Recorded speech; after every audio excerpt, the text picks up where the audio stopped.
Alors, maintenant, on va commencer notre direct. Cette mise au point était nécessaire. Alors, maintenant, il y a un prédicateur, on va revenir à lui, ne vous en faites pas, au Mali qui a beaucoup parlé, parce qu'il a rejoint le groupe des terroristes. Il a rejoint le groupe des malfrats, des voleurs et des criminels, des perfides et des fornicateurs sans foi ni loi. Ceux-là même qui, sans respect pour le symbole qui est la présidence de la République, ont transformé leur bureau en passoire, en chambre de passe.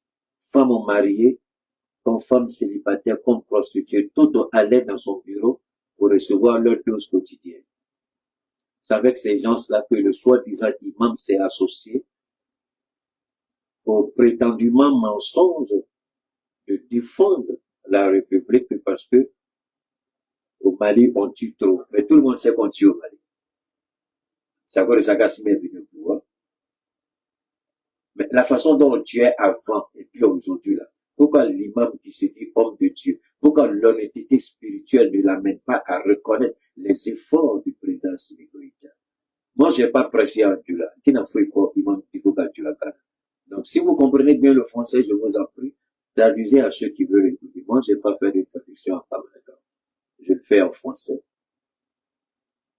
C'est la langue que j'ai choisie pour travailler, aussi bien français qu'anglais. Mais allons-y, on va revenir à l'imam Tigo. Je voudrais que chacun garde ça en esprit. Ensuite, maintenant on va en Côte d'Ivoire. Les éléphants ont fait match nul. Les aigles du Mali ont fait match nul. Les aigles sont qualifiés pour, je crois, la 8e de finale. Compris Dieu. C'est vrai qu'ils n'ont pas encore fait grand jeu, mais ils ont maintenu le cap. Généralement, quand on commence comme ça dans la table, c'est qu'on finit très bien. Et nous espérons qu'ils finissent très bien. On a vu les Ivoiriens qui ont été repêchés et qui ont remporté la CAN. Donc moi, je ne désespère pas, j'ai la foi.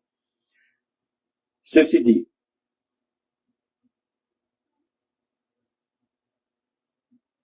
je vais d'abord venir au PDCRD. Je sais qu'il y a ma chérie qui est là, Clémence. Elle sera pas, peut-être pour une fois, elle sera d'accord avec moi, je ne sais pas trop.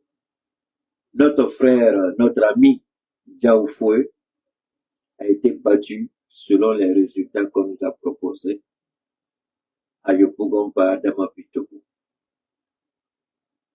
Ensuite, Timoko Assalé aurait été battu à Tiasalé. Mais ce qui est curieux, des éléments de la CEI ont été surpris en train de faire des bourrages d'urnes.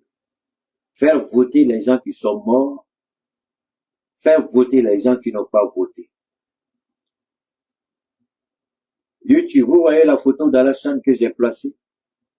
Pour ceux qui veulent voir, vous pouvez aller sur YouTube. C'est la photo d'Alassane que j'ai placée, Alassane Ouattara.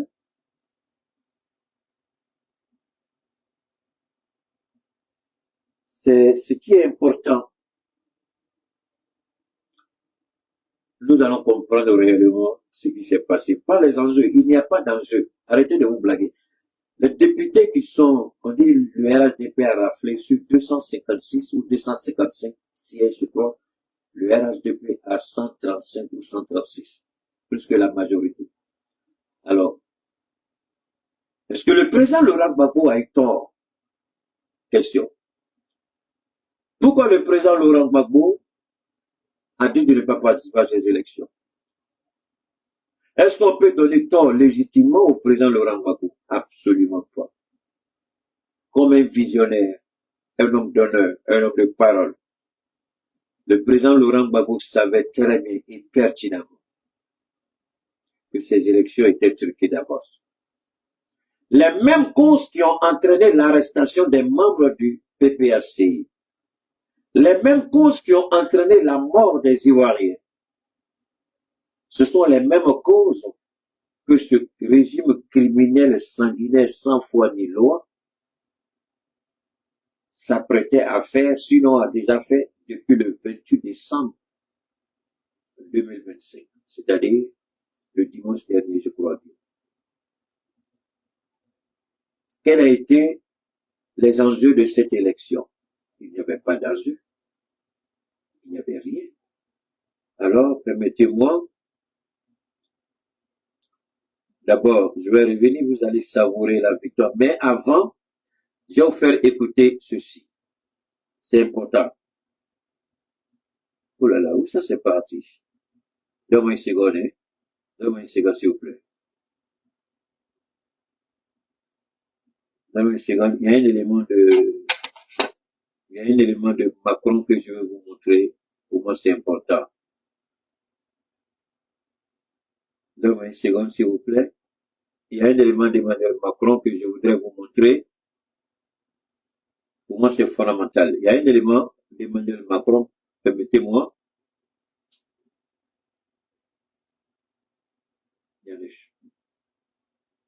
Voilà. Voilà. Ok, permettez-moi, s'il vous plaît. Il y a un truc d'Emmanuel. Emmanuel Macron a tenu des propos que je voudrais ici vérifier, je voudrais partager avec vous.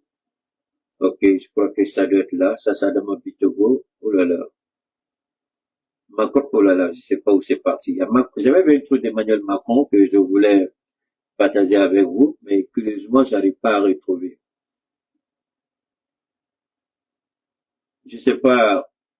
Le gars, là, il a gagné ou quoi?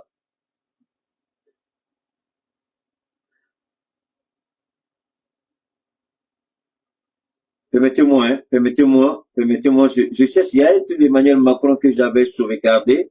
Malheureusement, je n'arrive pas à retrouver cette partie d'Emmanuel Macron que j'aurais bien voulu partager avec vous.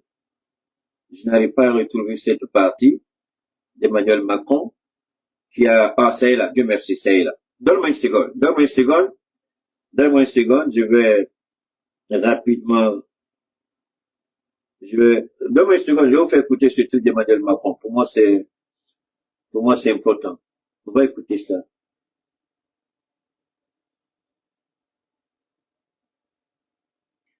Aïe. Et puis, c'est mon nom que les gens ont utilisé pour faire ça. C'est moi, tout d'Emmanuel Macron, c'est mon nom, ils ont mis dessus. Donne-moi une seconde.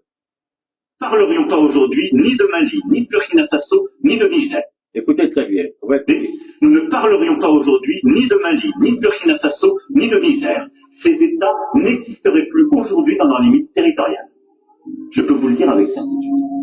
Et donc, quand j'entends par choix même des responsables politiques français nous expliquer que Barkhane serait une défaite, je le dis, ne prenez pas les arguments de l'ennemi. C'est cette partie, je sais que les gens ils utilisent beaucoup mon nom pour faire plein de choses, c'est pas grave. Si ça permet de faire véhiculer l'info, c'est pas un souci pour moi. Il a dit, quand je vois des hommes politiques français dire que Barkhane a été un échec, n'utilisez pas les arguments de l'ennemi. C'est à ça que je voulais en venir. Quand vous écoutez ces jeunes gens qui disent qu'ils sont soi-disant sur les réseaux, chacun se donne un titre. Et vous les entendez. Et quand vous dites, attention, ce que vous faites, ce n'est pas bon pour le pays. Ah non, non, non, nous on est impartial, on donne ici, on donne ça, on donne ça. Si tu as du mal à connecter, faut te déconnecter, faut aller dormir, c'est pas ta place. C'est ce qu'on dit. C'est ce qu'on dit. C'est ce qu'on nous dit. On nous dit, ah, non, non, non, non, donne-moi une seconde. Non, non, non, non, on veut, je vais bien recadrer mon truc, s'il vous plaît, donne-moi une seconde. On dit, ah, non, non, non, nous, il faut qu'on, nous, on partage tout, hein, nous, on parle de tout. Tu as un titre de journaliste. Tu partages tout, tu es journaliste. Quelle est ta formation? Tu es là comme tout le monde. Tu dis que toi, tu es là pour défendre l'Afrique. Et c'est toi qui tends la balle à l'adversaire pour qu'on gifle l'Afrique. De quelle manière tu défends ton Afrique? Et voilà le président français qui parle ici. Nous ne parlerions pas aujourd'hui ni de Mali, ni de Burkina Faso, ni de Niger. Ces États n'existeraient plus aujourd'hui dans leurs limites territoriales. Ça, c'est un autre débat. Je peux vous le dire avec certitude. Et donc, quand un président dit, je peux le dire avec certitude, je vous en prie, écoutez très bien. La certitude de savoir ce que j'ai mis en place pour ne pas, ou du moins, ce que j'ai mis en place pour que cela arrive. De quelle certitude vous parlez? Je vous en prie. Je vais de commencer mon direct, écoutez. Alors, si quelqu'un m'emmerde ici pour dire qu'il n'entend pas, tu sors de mon direct, tu écris encore, je te bannis de toutes mes pages. Je n'ai pas besoin de ça. Tu n'entends pas, va ailleurs, je m'en fous. Tu n'entends pas, c'est pas la seule plateforme. Je suis sur plusieurs plateformes simultanées. Tu n'entends pas, tu sors. Tu écris ta bêtise, je te bannis de toutes mes pages. Tu vas me raconter tes bêtises avec ton téléphone de merde que tu as là. Tu sais ce que l'image, quand tu regardes une image pareille là, ça peut avoir prendre le son. Tu as une idée du prix que de l'appareil que j'utilise. Vous venez avec vos vieux téléphones. Quand vous allez chercher vos copies n'importe comment là, vous abaissez le volume. Maintenant, quand vous venez, ça n'entend pas. C'est moi, je t'ai dit de mettre ton téléphone sur silence quand tu vas chez tes femmes. C'est moi, je t'ai dit d'être coureur de jupon. Tu m'emmerdes si tu vas me connaître. Alors donc, il n'y a pas des gens comme ça. Vous prenez votre téléphone, quand vous êtes avec les gens, vous coupez les volumes pour ne pas qu'on sache ce qu'on vous appelle. Et puis vous allez dans mon direct, vous racontez vos vies de merde. Il faut me protéger, tu vas me connaître tout de suite. Alors donc, quand un président d'une puissance nucléaire, qu'on le veuille, qu'on ne le veuille pas, la France est une puissance nucléaire. Ok, Jean-Marie, imbécile, tu sors de mon direct, idiot que tu es, il n'y a pas ta place ici. Donc je continue. Pour nous, c'est clair. Quand un président d'une puissance nucléaire dit,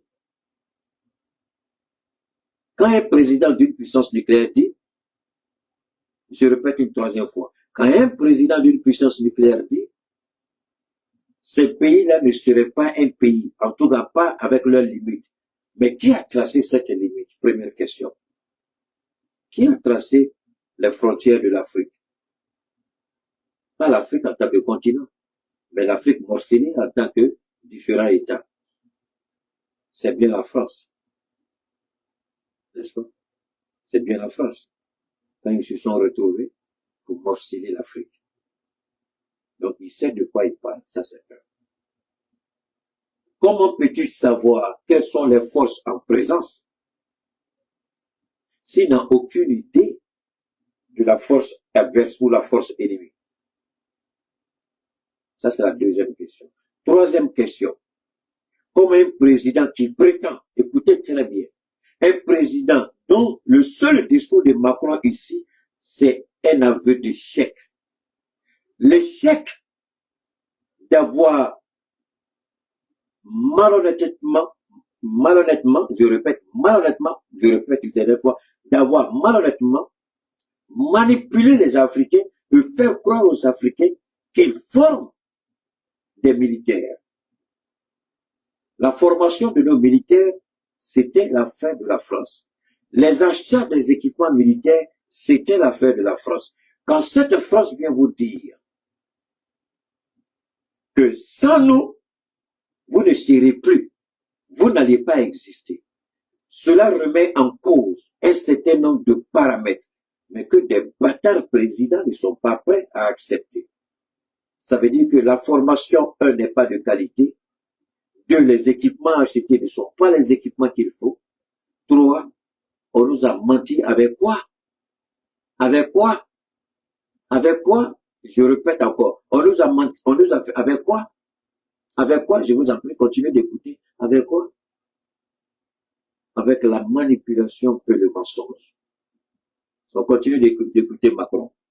Toi-même, des responsables politiques français, nous expliquer que Barkhane serait une défaite, je dis, ne prenez pas les arguments de l'ennemi. Parce qu'à ce moment-là, vous desservez tout le monde. Vous rendez un drôle d'hommage aux militaires. Et donc il faut avec beaucoup de force défendre le bien fondé de ces opérations. Nous sommes allés aider des pays amis et partenaires à défendre leur sol et à lutter contre le terrorisme chez eux. C'est un reproche qu'il faut nous faire. C'est mal d'avoir fait ça. De grâce, non? Et donc, oui, nous devons être exigeants, repenser des partenariats nouveaux et ne céder à aucune forme de paternalisme contemporain. Je vais y revenir dans un instant sur notre politique africaine.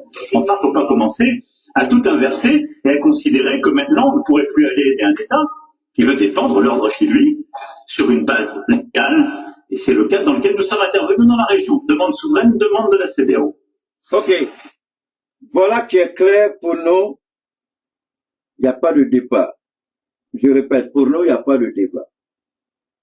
Macron reconnaît, et de façon claire, sans ambiguïté, que nos armées sont faibles nos armées ne sont pas à la hauteur et cette prétendue collaboration, accord militaire, formation, renseignement, tout est faux. Parce que si vous êtes honnête, que le renseignement est fait de façon correcte sur les positions de l'ennemi, si nous avons les armes qu'il faut pour combattre l'ennemi, si nous avons la formation adéquate, on n'en serait pas à ce discours pitoyable et ridicule.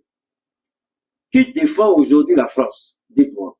Elle se défend elle-même. Pourquoi les Africains auraient besoin de la France pour se défendre? Ne vous écartez pas de sujet. On revient toujours sur ce que j'appelle, je n'ai même pas encore attaqué la Côte d'Ivoire, donc je plante le décor. Si nous avons les équipements qu'il faut, les armes qu'il faut, le renseignement qu'il faut, la formation qu'il faut, est-ce que nous avons besoin de la France? Non. Donc la France volontairement, permettez-moi une seconde, donc la France volontairement crée le chaos. Donne-moi une seconde, je suis entendu, voilà. Donc la France volontairement crée le chaos à travers ses supplétifs. C'est ce que nous avons toujours appelé une guerre hybride. Cette guerre hybride, elle nous a été imposée par la France à travers les terroristes. Et vous avez vu récemment, ce discours est d'actualité. Vous avez entendu récemment le Nigeria dire que c'est eux qui ont fourni le renseignement aux Américains.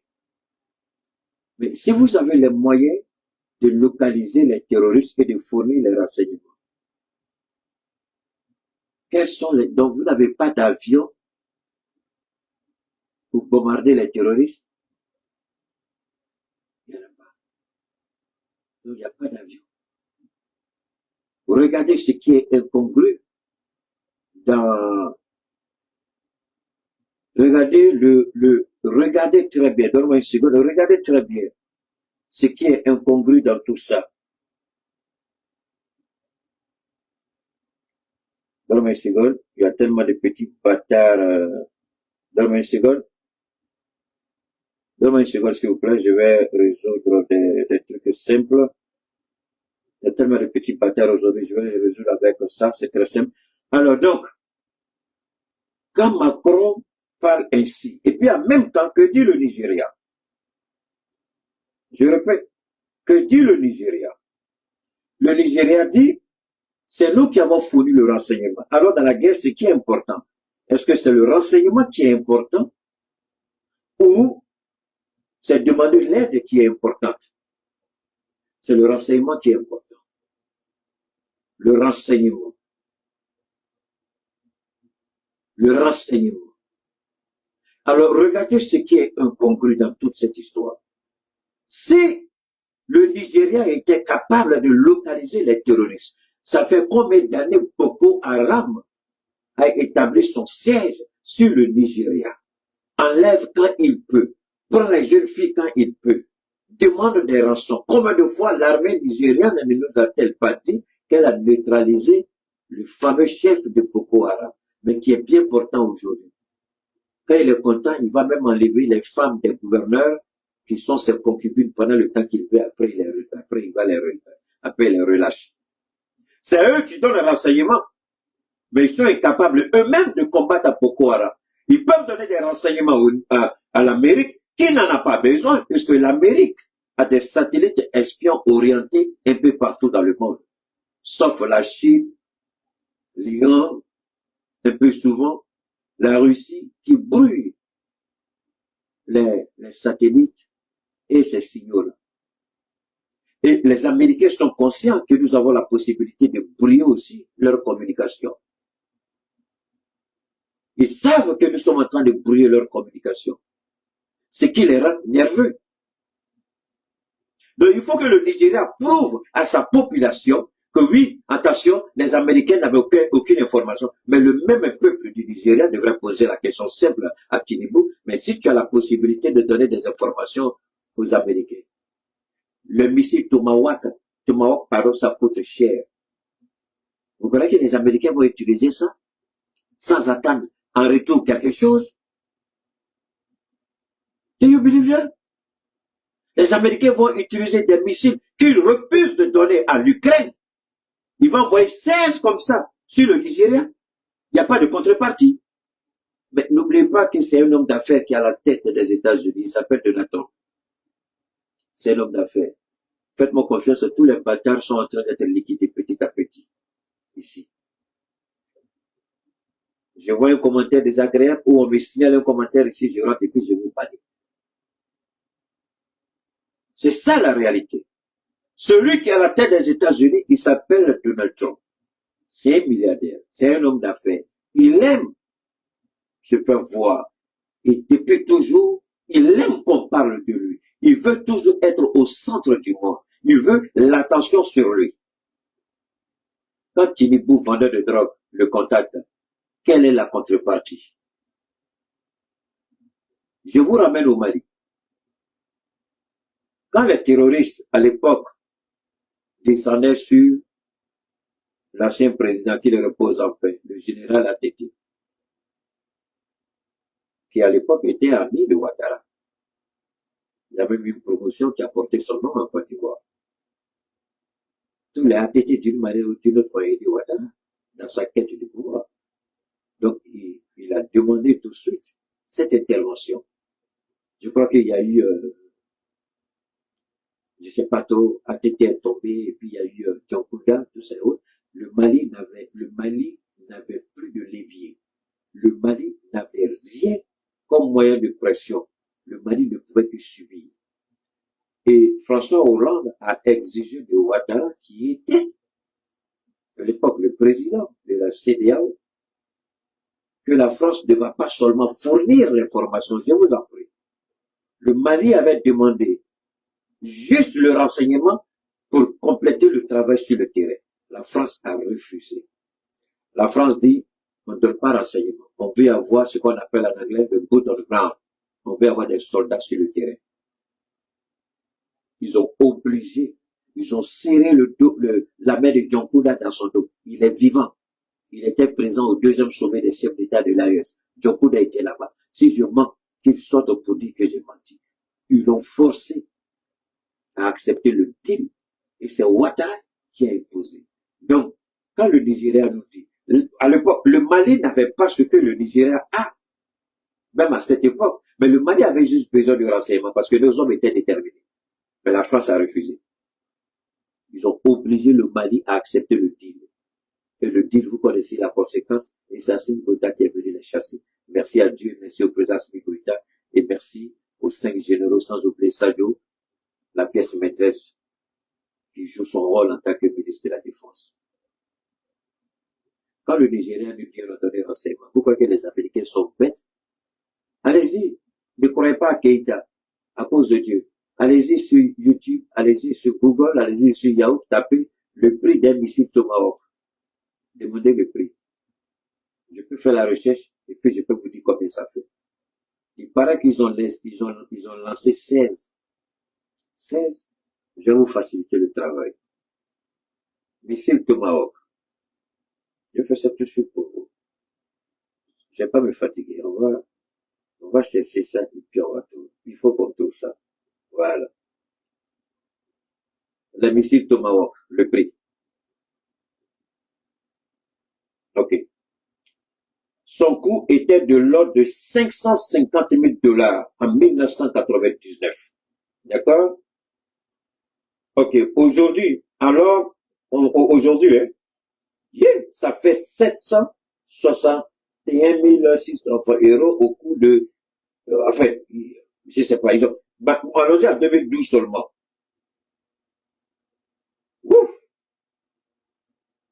Alors, regardez bien, dans une seconde, il y a un autre bâtard qui est là, que je vais enlever. Dans une seconde, moi, je suis pas là pour m'amuser des enfants de 4 personnes. Il y a mon côté, va dire ça à ta maman, par là, tu viens d'être banni. Bâtard que tu es là. Voilà, faut aller. Alors, on revient rapidement ici. Donc, le coût était de 550 000. Mais quand ça c'est prix unitaire, quand tu achètes beaucoup, on te fait ça à 337 000, à peu près à 340. Prenons ici forum de 300 000 $. 300 000 $, il faut multiplier par le Naira. Ça fait combien?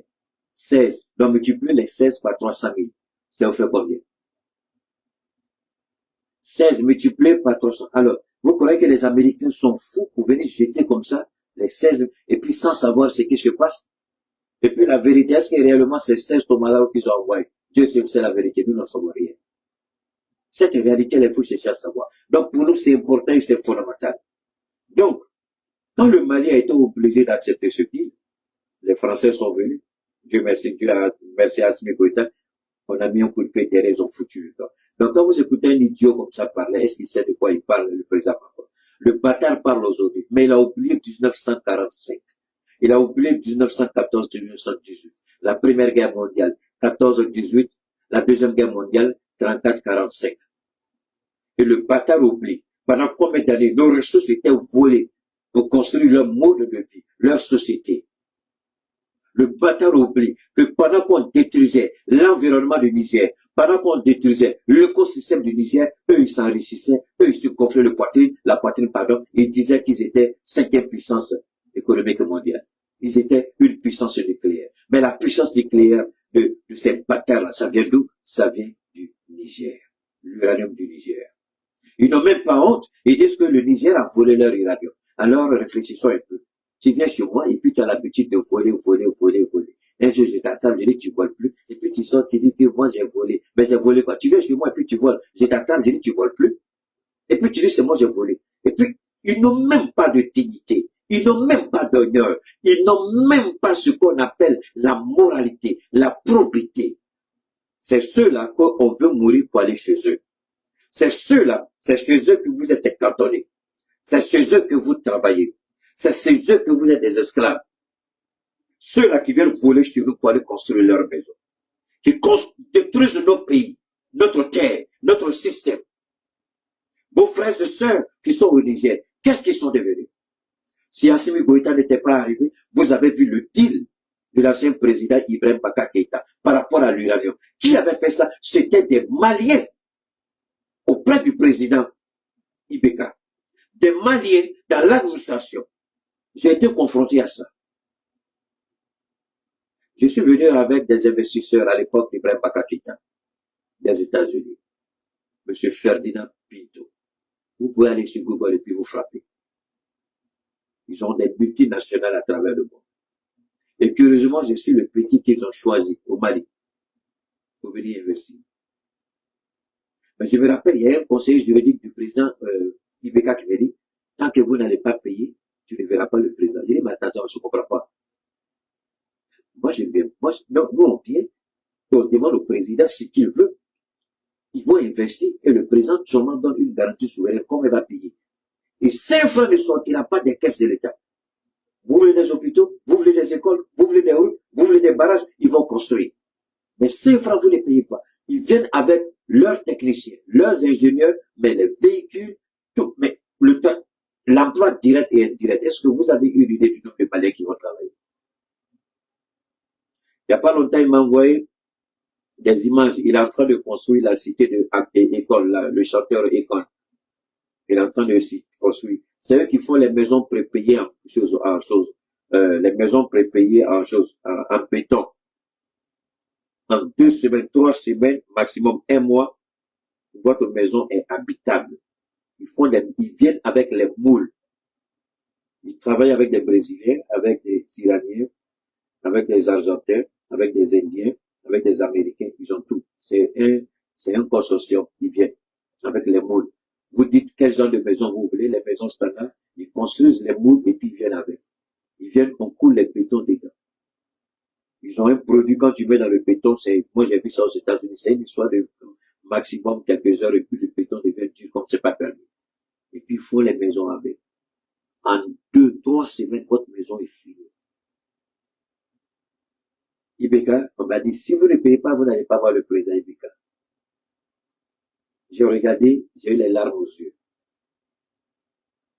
Le gars a pris son avion et est rentré chez lui. Mais ce qui était grave, à l'époque, le ministre de l'économie et des finances du Mali à l'époque, le Mali était confronté à un problème de sucre. Quand le monsieur est venu, il lui a dit, est-ce que tu peux nous commander? Je crois qu'il avait demandé 100 000 ou 200 000 tonnes de sucre. Le me suis dit, c'est un petit problème. Dès que je rentre aux États-Unis. Il était avec, on se voyait tous les jours. Je les prenais dans ma voiture. Même il y a des commerçants que je suis allé voir dans ce pays. Quand je vous dis chaque fois que le Malien a peur d'investir, le risque capital ne connaît pas. Ça, c'est un exemple. Alors qu'à l'époque, il avait dit aux commerçants, vous ne payez pas un centime. Dites-moi vos besoins. On signe un contrat. Moi, je vous livre. Choisissez le port que vous voulez. Et je vous donne 5 francs, je ne prends pas. Hein. Vous voulez, je vous donne 3 mois, je vous donne 6 mois. À partir de 3 ou 6 mois, vous commencez à payer votre argent. Mais est-ce que ça peut dépasser ça? Mais au Mali, je n'ai pas trouvé quelqu'un qui s'est engagé dedans. J'ai regardé, j'ai dit, c'est pas la peine. Je me suis pris, j'ai laissé passer. J'ai dit, voilà, même que Dieu t'aide ailleurs. Le jour que peut-être il y a un autre président qui fait peut-être qu'on pourra parler de ça. Donc tout récemment, ça fait 2-3 mois, chaque fois il est en train de me relancer. Je sais pas, peut-être, je sais pas, j'ai pas encore répondu. Parce que je ne voulais pas être, je n'aime pas la défaite. Si je ne suis pas certain qu'il y a quelque chose de bien, je ne vais jamais lui dire de venir. Il est prêt à revenir, je dis, il faut attendre d'abord. Ce que la Chine a construit pour le Burkina, l'hôpital, en Afrique de l'Ouest, les Ivoiriens qui ont la grande gueule, qui sentent, qui puent la mer, qui crient. Allez-y, regardez l'hôpital de référence. En Afrique de l'Ouest, il n'y en a pas, ça n'existe pas. En Afrique de l'Ouest, même, c'est un peu trop dit. C'est trop petit. Les Chinois disent dans toute l'Afrique, y compris le Maroc, y compris l'Algérie, y compris la Tunisie, y compris l'Égypte, il n'y en a pas. Le plateau technique, il n'y en a pas en Afrique. Mais Ibrahim n'a pas surendetté le Burkina pour arriver à ce point. Il a fait un travail important. Donc, pour vous dire à quel point que l'homme est mauvais, l'homme est dangereux, et c'est le ventre que chacun regarde. Donc, ce que nous sommes en train de dire là, ce sont, en général, on peut accuser le président, mais l'entourage du président lui-même, l'entourage est pourri et pollué. Alors, on continue. Ce que je vais vous faire écouter maintenant, on va sortir dans cette bêtise de Macron. Alors, pourquoi? On va mener en Côte d'Ivoire. Les législatives en Côte d'Ivoire. Quel est le problème? Ouattara avait-il besoin de faire ce qui a été fait? Mais il y a un travail de Mediapart que je voudrais d'abord, je ne sais pas si je pourrais vous faire écouter ça. Je vais voir si je peux vous faire écouter le truc de Mediapart. Oh merde, cette étude. Oh là là. Ok, ça est là. Ok, Mediapart, on va écouter. Salut à toutes, j'espère que vous allez bien. Aujourd'hui, nous allons parler de la Côte d'Ivoire et notamment d'un article de Mediapart sur les élections en Côte d'Ivoire et sur les violences que le pouvoir ivoirien a mis en place pour justement ne pas avoir d'opposition durant les présidentielles. Et j'ai déjà fait une vidéo d'ailleurs hier sur ma chaîne sur les médias en Afrique pour expliquer qu'en fait la gestion du dictateur africain devient de plus en plus subtil. On a des tyrans à la tête des pays qui utilisent la loi du pays, mais la loi qu'ils ont eux-mêmes modifiée parce que la séparation des pouvoirs n'existe pas et parce que la justice est dans la main des dictateurs africains. Et donc ces dictateurs africains vont utiliser la loi et vont utiliser le changement, par exemple, de la Constitution pour se donner le bon rôle. Alassane Ouattara en Côte d'Ivoire est passé du fait de pouvoir faire un maximum de 2 mandats à 4 mandats parce qu'il a pu changer la constitution ivoirienne et par conséquent on peut commencer à se poser des questions sur le fait de pourquoi est-ce que les dirigeants en Afrique deviennent plus subtils dans leur manière de gérer leur pays et comment se fait-il qu'ils puissent mettre en place des façons de faire qui ne dérangent pas les organisations internationales et qui ne dérangent pas le fait qu'il y ait eu 3000 morts en Côte d'Ivoire. Bon, ok. Durant lui, c'est trop le discours que j'ai pas besoin. Mediapart a fait un travail extraordinaire sur les élections en Côte d'Ivoire. La mise en place de systèmes pour frauder les élections. Et Mediapart l'avait fait pour anticiper sur ce qui se préparait par rapport aux élections du 28 décembre 2025. Et par rapport aux élections du 28 décembre 2025, d'abord, je vais vous faire écouter ceci d'abord. Je ne vais pas aller d'abord sur tout, je vais m'arrêter ici d'abord. Parce qu'il est important pour vous, il faut que vous écoutiez ça. Il faut écouter ça et puis on va aller. Je veux me poser. Et puis, j'espère qu'un jour,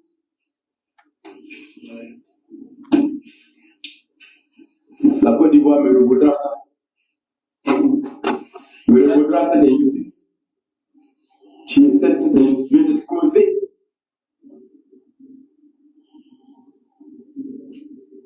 Mais je n'ai que du mépris pour tout ça. Ah. Parce que je connais ma valeur. On va ce que je devais faire, je l'ai fait et j'ai gagné cette élection. On va écouter, c'est mon beau. J'ai tous les PV délivrés par la CEI dans chaque bureau de vote. Et sur ces PV-là, je gagne l'élection de 1300 voix d'écart. Mais la CEI qui a salé, les PV délivrés dans les bureaux de vote n'ont eu aucune valeur. Ils les ont mis de côté. Et ils ont produit de nouveaux PV. Qui ne sont pas les PV délivrés par la CEI dans les bureaux de vote.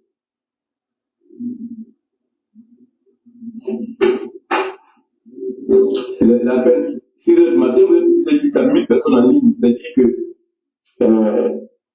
ce que je dis là est reste parmi vous.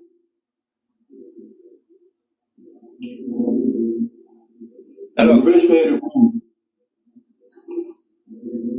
Mais quand tu es assis devant, quand tu es assis à la CEI, et que tu vois la machination se mettre en place, sous tes yeux, tu poses la moindre question pour te dire non. Donnez-moi simplement le nom de mon représentant sur votre PV là. On dit non. Tu n'as pas ce droit-là. Je vous laisse écouter. Hein.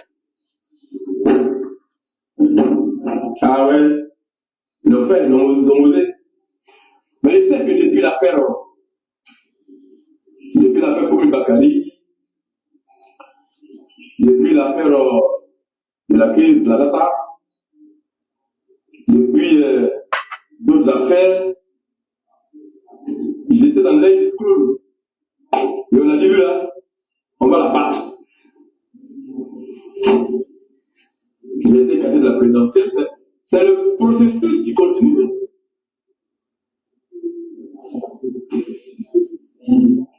Ce qui est terrifiant, c'est que les gens ont prévu qu'ils allaient faire exactement ce qui a été fait.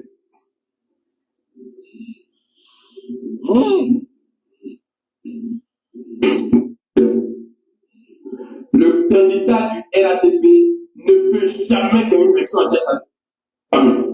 Et il n'a pas gagné l'élection municipale, pardon, législative à Salé. Il les a perdues. Et il le sait, il a perdu l'élection. Et il le sait. Tous ces gens le savent. Il a tous les PV délivrés à tous ses représentants à lui. Donc, on peut être lui aussi à mes représentants, moi.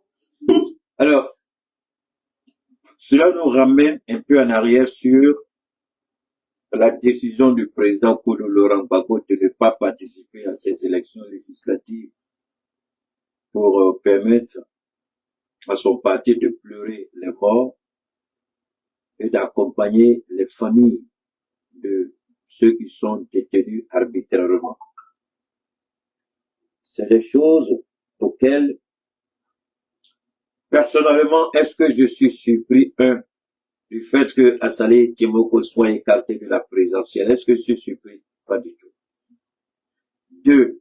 Est-ce que je suis surpris du fait que on ait truqué les élections pour dire qu'il a perdu alors qu'il n'a pas perdu? Je ne suis pas surpris. Assalé Timoko, je vais expliquer le scénario que je n'ai jamais voulu parler. un scénario que je n'ai jamais voulu aborder. Du fait que lui-même, en sa qualité de journaliste d'investigation, je me suis dit certainement qu'il allait prendre l'avance, un pas d'avance sur eux. Mais je crois qu'il a fait trop confiance au système. Il a dit qu'il a fait tout ce qui devait être fait. Il n'a pas fait tout ce qui devait être fait. Je ne suis pas analyste politique seulement. Je suis et je fus acteur politique. Je sais à quel moment on peut truquer les élections en une fraction de seconde. Comment mélanger les yeux, je connais. Je sais puisque j'ai participé à l'organisation des élections. J'ai organisé des élections moi-même pour installer des présidents communaux de la jeunesse. Donc, celui qui vous parle n'est pas un novice qui vient parler politique, blablabla. Non, je vous ai dit, j'ai pris quelqu'un, j'ai fait asseoir ses deux fesses sur le fauteuil. Et je lui ai donné tous les leviers politiques qu'il avait. Là où lui-même il avait peur d'aller, je suis rentré là-bas, je parle aux gens, les gens. Je n'ai pas eu 100%, mais j'ai eu les 60-70% qui ont accepté de le suivre. Donc quand Tshimoko dit il a tout fait, je suis pas sur le terrain, je le prends au mot, mais en ce qui me concerne, en tant qu'acteur politique, ayant vécu ces choses-là par le passé, je sais qu'il y a un élément qui a échappé à Salé, ça c'est sûr. Deuxièmement, ce que je craignais et ce que, donne-moi une seconde, il y a un autre bâtard qui est là. Donne-moi une seconde, moi je suis pas compliqué. Il y a un bâtard qui est là, qui s'appelle comment la même. Voilà.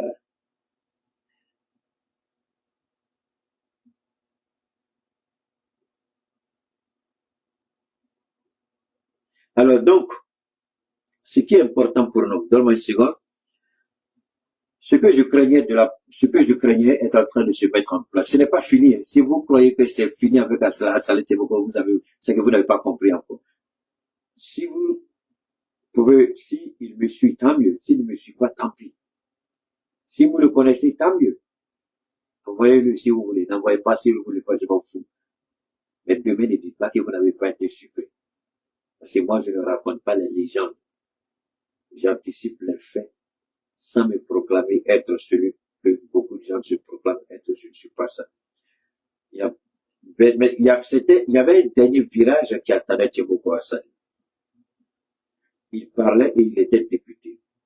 C'était facile d'emprisonner Soumaïla Bledoumi que lui. C'était facile d'attaquer n'importe quel autre député, Soro Diop, tout le monde. Mais Tshimoko Assalé était un os à la gorge du RHDP. N'oubliez pas que Soumaïla Bledoumi a voté tous les budgets de Ouattara. Tshimoko l'a dit. À l'Assemblée, souvent, il était le seul à s'opposer au gouvernement. Soro, qui était au perchoir lui-même, il accompagnait la politique de Ouattara. Donc, Assalé, par rapport à tout cela, c'est un cas beaucoup différent. Mais il y avait une seule ligne, parce qu'Assalé, non seulement il était député, mais mieux, il était un journaliste d'investigation, un journaliste sérieux, suivi de loin par beaucoup d'organisations que vous appelez ONG dans le monde, qui ont des représentations en Côte d'Ivoire. Donc, Assalé était surveillé de près. Et tant qu'il avait le manteau de député, il était quasiment impossible pour le RHDP de faire de Tshimoko ce qu'il voulait. C'était pas possible. Il faut d'abord le dépouiller, doucement, doucement. Lui dire qu'il n'est rien, qu'il ne vaut rien, qu'il ne sert à rien. Le réduire à la simple expression de sa personne. Lui dépouiller de tout. Ce n'est pas fini. Même son journal sera une cible prochainement. Je répète, le journal de Tshimoko Assalé, je crois, éléphant déchaîné, c'est ça, sera une cible prochainement. Il paye ses impôts, il paye ses taxes. Il n'y a pas crédit sur lui, mais ils vont sortir des informations sur lui, prétendant qu'il doit de l'argent. Si ce n'est pas ça, ils vont aller fouiller dans des articles pour dire qu'il a fait ça, il a fait ça. Donc, je sais qu'il a toujours les preuves de ce qu'il avance. Mais je demande à Tshimoko Assalé de faire beaucoup plus attention parce que le manteau qu'on vient de lui enlever, il sera difficile pour le Conseil constitutionnel de valider sa requête et reprend les élections à Tiassali. Le même Conseil constitutionnel qui a validé des élections erronées en Côte d'Ivoire, avec des fraudes massives, visibles, des fraudes qui sautent à l'œil. Le Conseil constitutionnel a décidé de boire le. Voilà, Koutougou, c'est ça? Koutougou, mais Tchapalo. Ils ont eu tous vu Tchapalo et Koutougou. Et puis ils n'ont rien vu. Ils ont tout laissé passer et ils ont proclamé Ouattara. Quand vous regardez les résultats proclamés par le Conseil constitutionnel, vous avez le dégoût de ce qu'on appelle la démocratie. Vous avez le dégoût de ce qu'on appelle l'instrument judiciaire en Côte d'Ivoire. Quand vous regardez ce qu'ils ont validé, la haine et la méchanceté, le mensonge à plein visage, vous dites, mais détestez-nous. Mais au moins, masquez votre mensonge. Vous voulez truquer, on est d'accord. Mais faites ça joli. Ils ont fait de façon visible, scandaleuse. Au vu qu'on se dit, on s'en fout, c'est nous, on décide pas. Alors, qu'est-ce que Tchiboko va aller dire devant ce conseil-là, puis il va écouter pour dire de quoi les élections à Tiassali? Ça n'arrivera pas. Puisqu'on veut le déshabiller. On veut le démettre de tous les attributs qu'il a avant de l'humilier. Il aura un choix dans l'année qui suit, les 2 ans maximum, 2 ans, 3 ans maximum. Soit ils vont le mettre en prison, soit il va aller en exil. Dites à Tchiboko Salé que c'est ce que Keïta a dit. Je répète. Soit il va aller, parce que municipal là aussi il va perdre. Faut même pas qu'il va arriver. Il ne gagnera pas les municipales. Ouattara a juré de détruire Tchiboko Salé. C'est ce que nous avons vu. C'est pourquoi Bako l'a appelé. Venez, on va parler. Ils sont allés. Après, ils ont tourné le dos au président Laurent Gbagbo. Mais alors, s'ils ont tourné le dos au président Gbagbo, j'ai pas fini, hein, je vous ramène ici. Ok. Voilà un autre cas que vous avez. Seulement une seconde, hein. Seulement une seconde, hein. Je vais essayer d'agrandir l'image.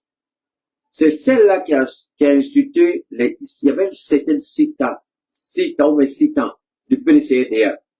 Hein? Mariam, citant, je vais pas prononcer, vous savez ce qu'elle a dit, là? La députée de Tengrela, c'est ça? Elle est de Tengrela. Ok, la voilà ici.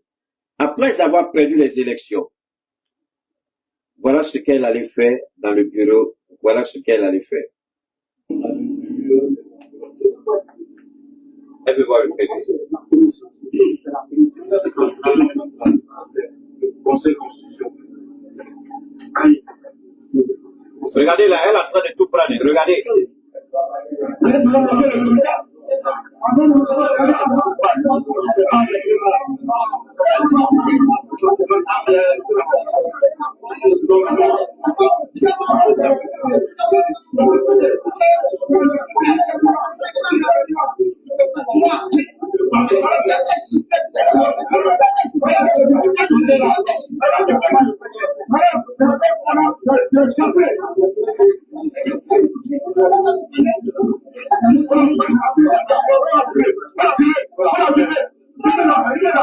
Ça c'est Côte d'Ivoire, hein?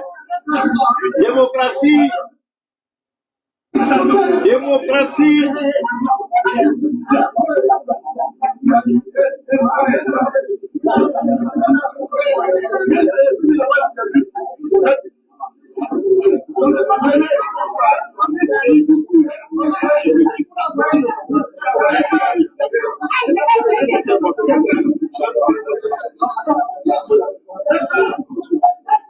Honorable Mariam Traoré, en toute sincérité, ça là c'est quoi?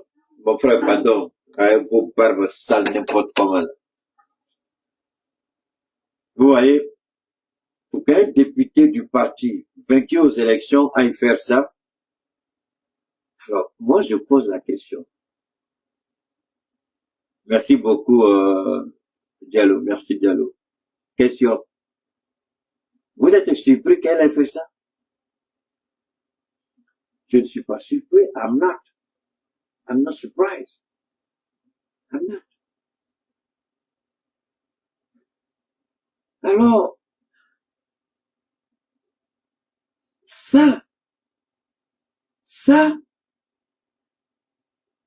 quand le Conseil constitutionnel, Mariam sait qu'Alassane Ouattara, le résultat qu'on a donné là, Mariam est indictable. Elle a élaboré, elle a participé. Les bourrages d'huile à Tengra, donc si elle vient, il peut dire je m'en fous, je prends tout, il n'y a pas de proclamation. Et puis elle prend tout. Maintenant, si elle prend tout, vous allez proclamer quoi? Mais pour qu'elle en arrive là, elle a déjà appelé. Je connais la psychologie de ces gens-là, je suis dans leur tête. Elle a déjà appelé. Elle a appelé qui? Elle a appelé Kadia Kamara. Elle a appelé qui? Elle a appelé Ténébraïm.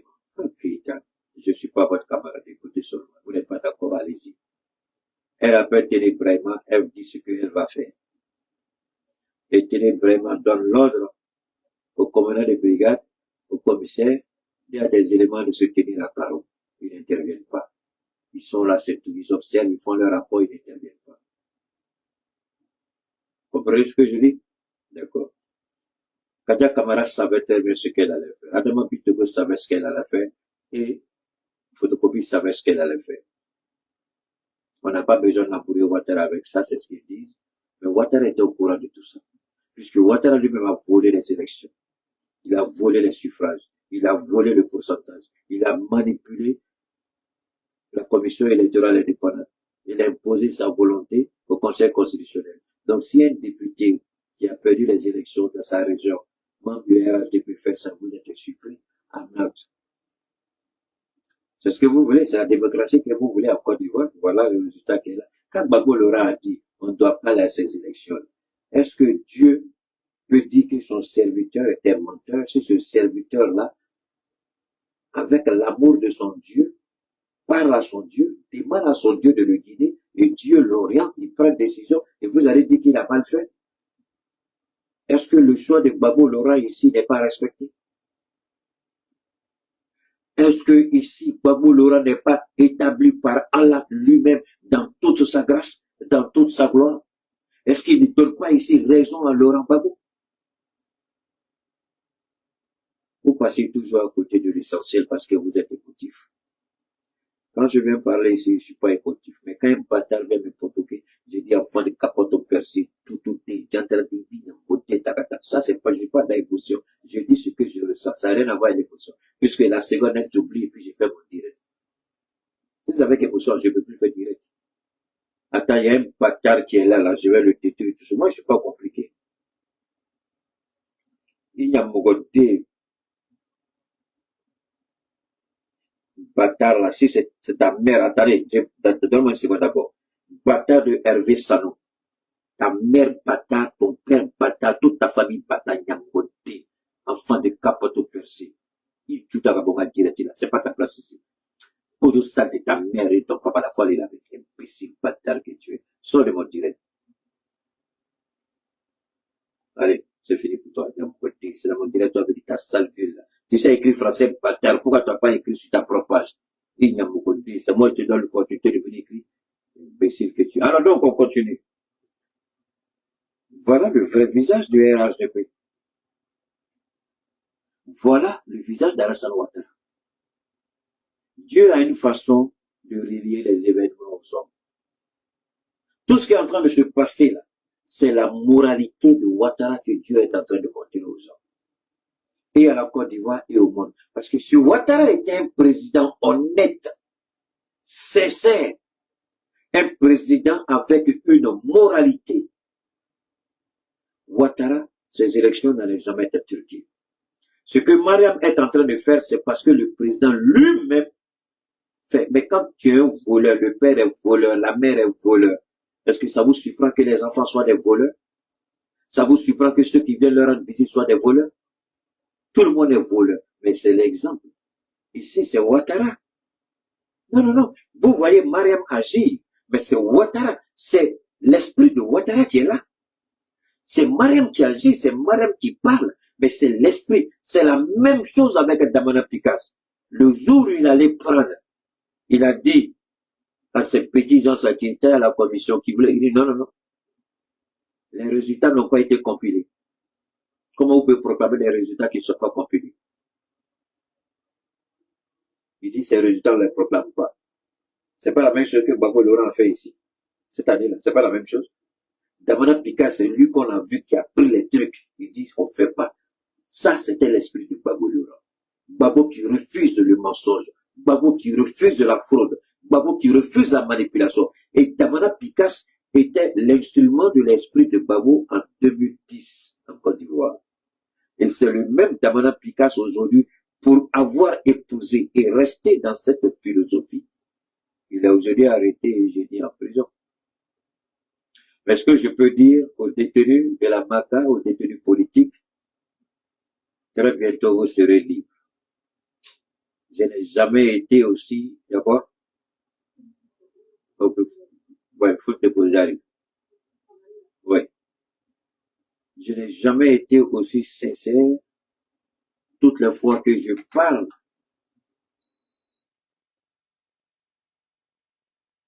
Est-ce que je me suis intéressé une fois même aux détenus politiques? À part le petit Ziki.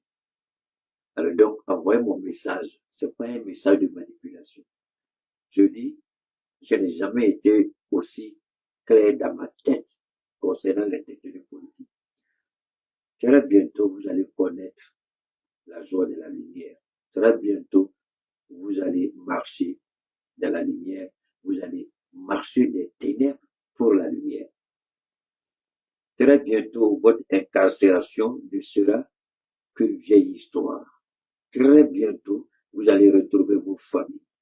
Je ne saurais donner de date, je ne saurais donner de moment, mais je dis très bientôt, vous allez être libérés. Pas par le pouvoir, non, non, non, non, ils ne vont pas vous libérer.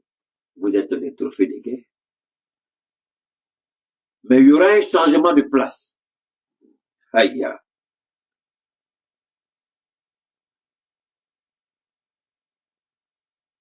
Non, je parle pas de toi, chose, Hervé, non, je n'ai pas cité ton nom, Hervé, c'est pas toi.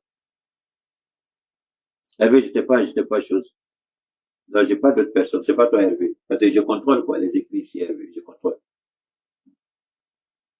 Je répète. C'est pas le pouvoir qui va les libérer. Je ne répète pas ce que quelqu'un a déjà dit.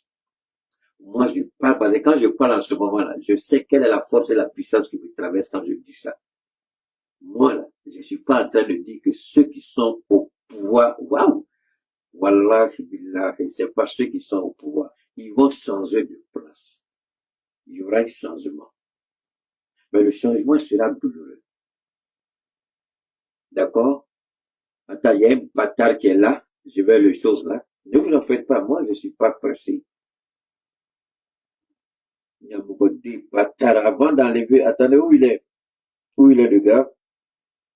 Alors, permettez-moi, hein. Il y a un Yamogodé qui est là. Alors, voilà. Ça, c'est un petit bâtard que je vais envoyer au repos éternel. Non, mais seconde, il y a 2 ou 3 petits bâtards que je vais enlever de mon direct. Alors, comme je dis, toujours, je dis, c'est pas le pouvoir en place qui va les libérer. Je le répète et je dis, et je répète ce que je dis. C'est pas le pouvoir en place qui va les libérer. Non. Il y aura un changement de place, je répète. Les détenus vont sortir et les idiots qui rient aujourd'hui avec les dents jaunes, c'est eux qui vont prendre la place. Mais je répète, le changement sera douloureux. Je ne sais pas trop ce que cela signifie, mais je répète, je le dis, le changement sera douloureux. C'est tout ce que je peux dire. Voilà. Le changement.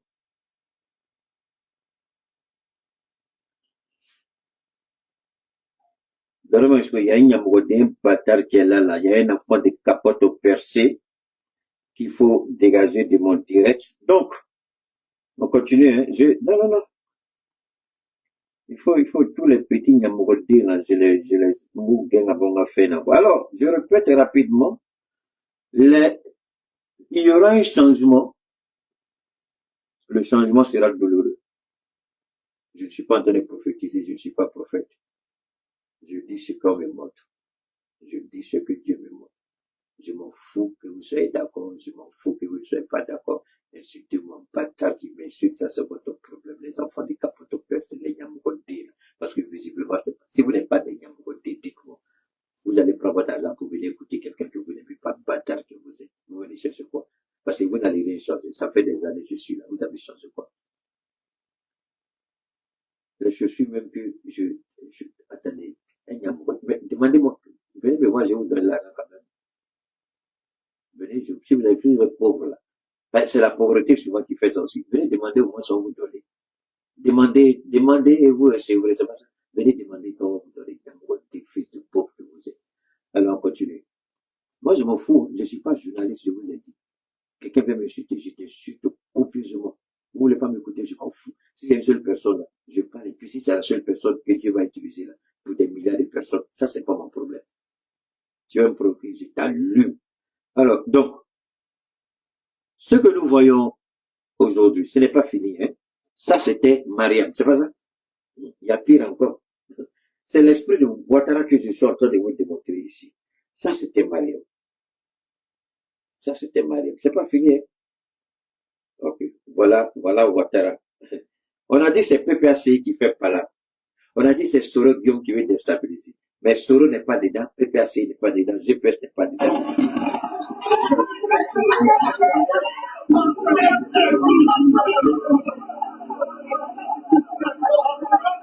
Ça c'est pas PPACI, hein. PPACI n'est pas là. PPACI n'est pas ici. Babo Laurent, tu es béni de Dieu. Babo Laurent, Dieu s'est servi de toi pour te préserver. Parce que Dieu seul sait ce qu'ils avaient préparé contre Laurent Gbagbo pendant ces élections. Si le PPACI portait à ces élections, affaire de Gbagbo Laurent était fini. Si le PPACI portait à ces élections, affaire de Gbagbo Laurent, c'était deuil. Fini.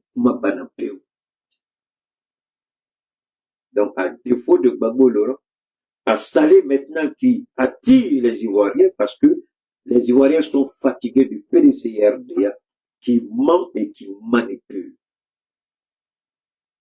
Tibouka Sali n'est pas connu comme Tidiane Thiam.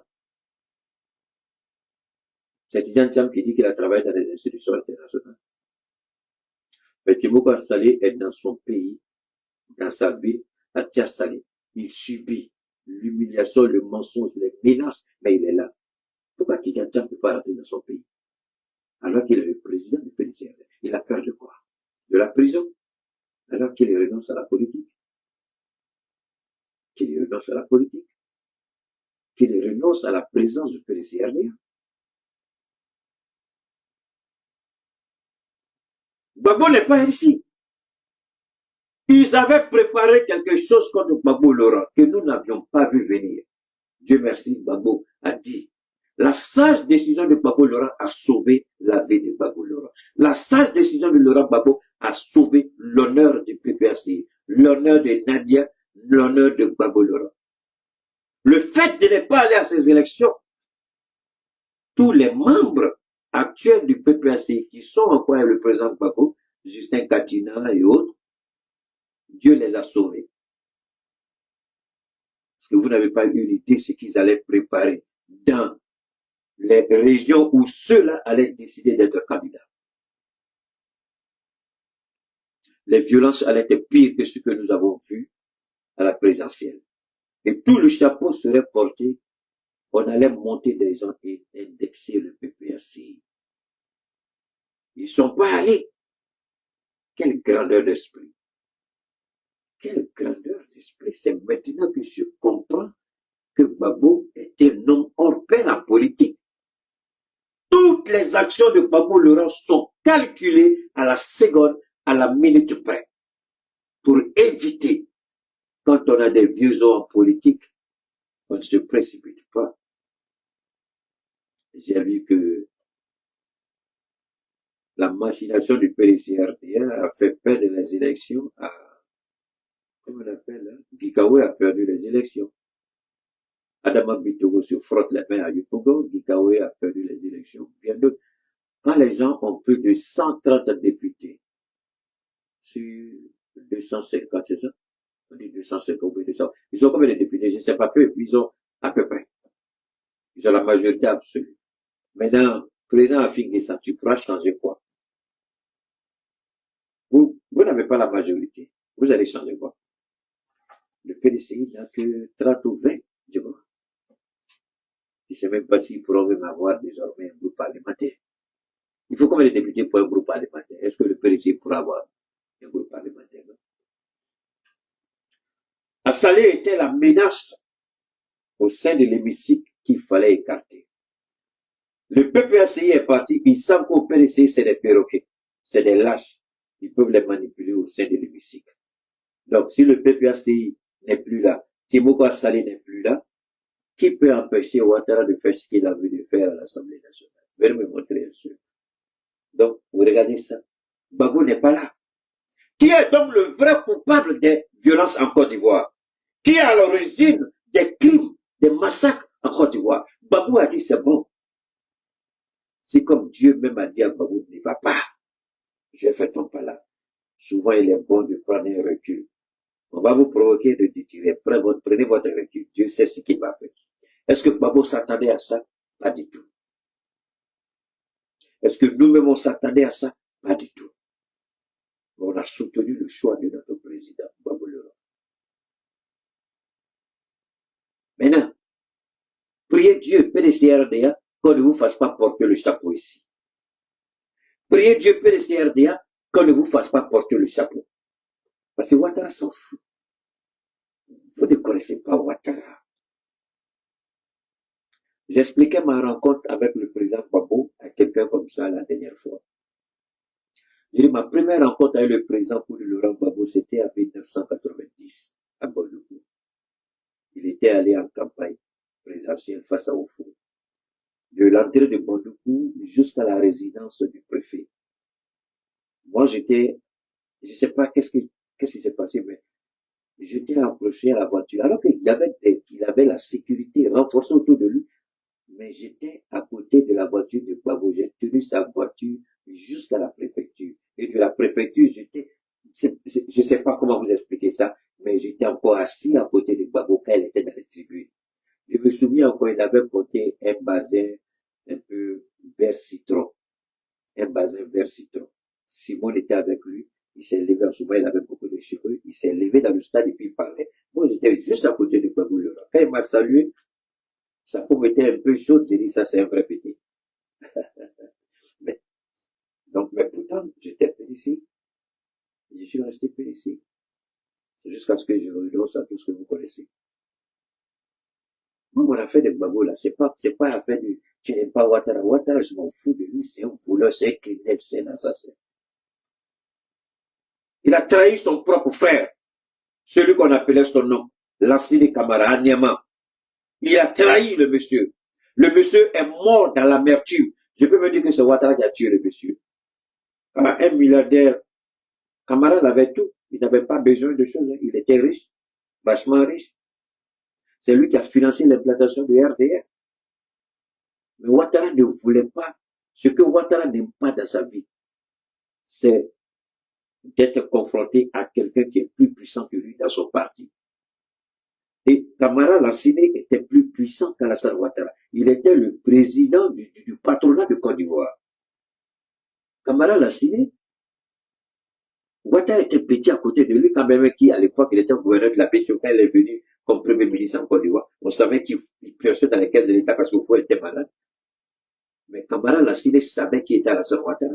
Il a compté 7 milliards quand Alassane Ouattara n'était qu'un petit fonctionnaire à la PCAO. Mais il n'a jamais, et le monsieur était influent. Donc, il a tellement maltraité le gars, les frustrations, la colère, puis le gars est mort comme ça. Camara est mort comme ça. Il est mort comme ça sans être véritablement celui qui, il n'a même pas occupé un poste important. Même, je me rappelle, soit des candidats, ils ont refusé de le prendre comme candidat. Il s'est présenté en indépendant.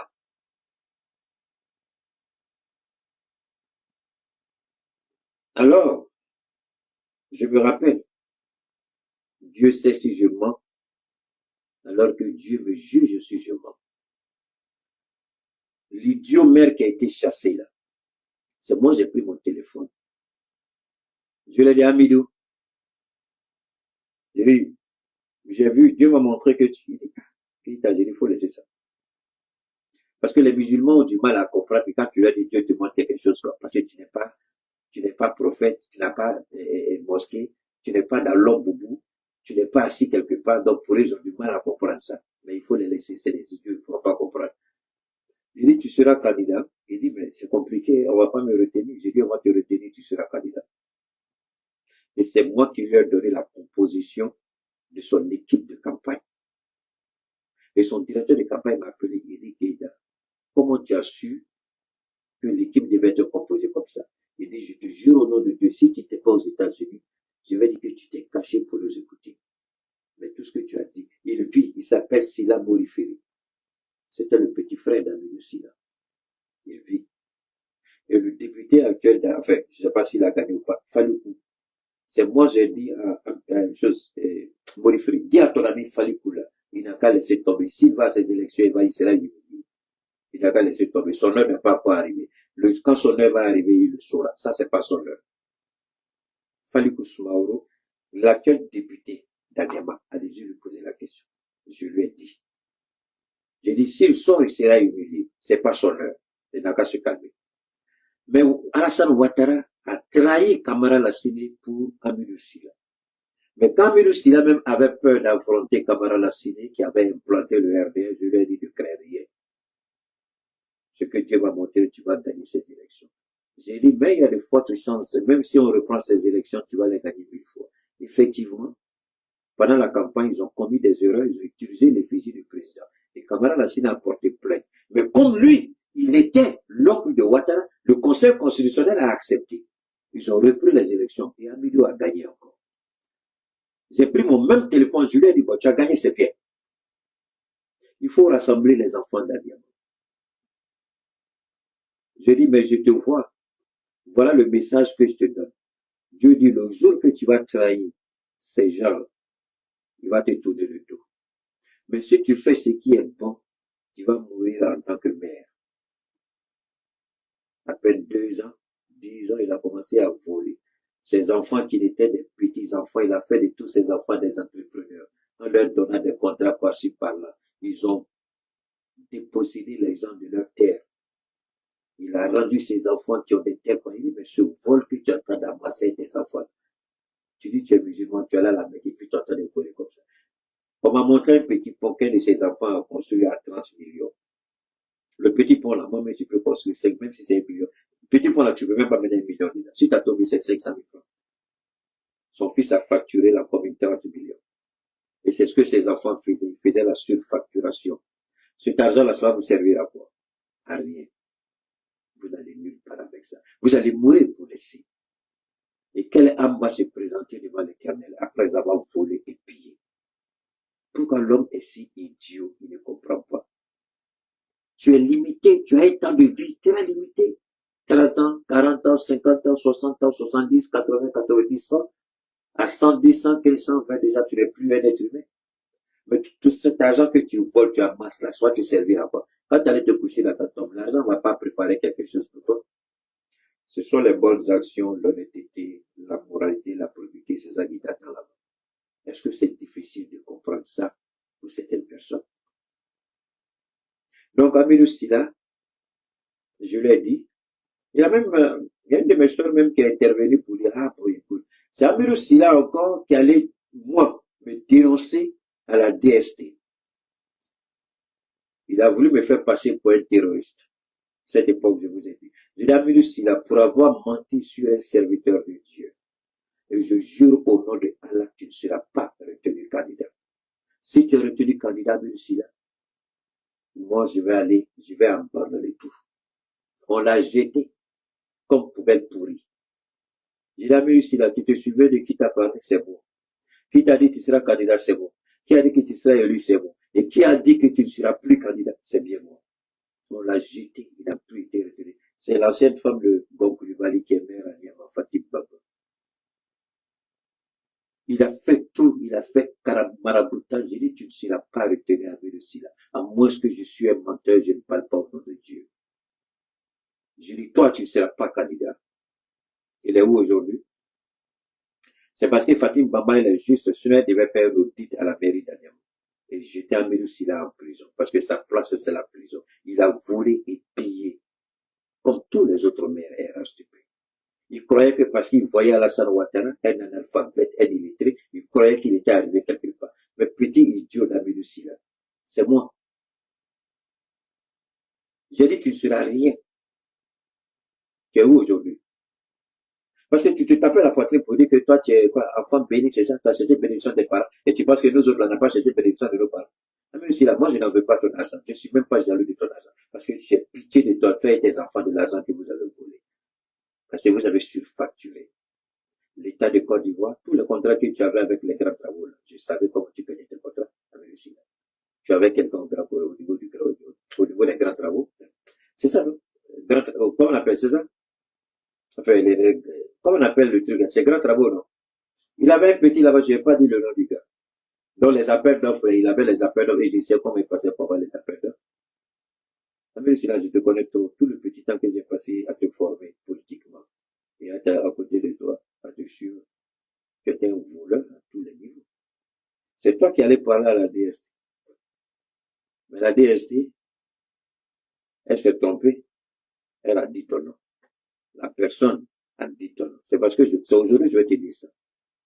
C'est pourquoi je dis tous les bâtards de la DST là.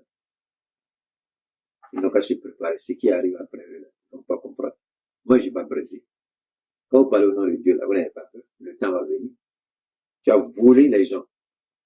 Et toi, tu crois que, moi là, ça veut dire que, j'ai pas envie de trop parler, quoi. De toi à moi là, déjà, Dieu a jugé, monsieur, entre toi et moi là, Dieu a déjà jugé. Alors, comment banal de toi, moi, c'est fini. Ça montre qui je suis par rapport à toi. Je suis au-dessus de toi. Les bis sans fait, je m'en fous des petites miettes que tu es dedans et puis tu crois que tu n'as rien. Ce sont les esprits pauvres là qui courent derrière toi. C'est eux qui courent derrière toi, mais pas moi. Faut attendre au col, tu es trop petit devant moi. Un voleur, moi je peux envier un voleur. Écoutons ça ici.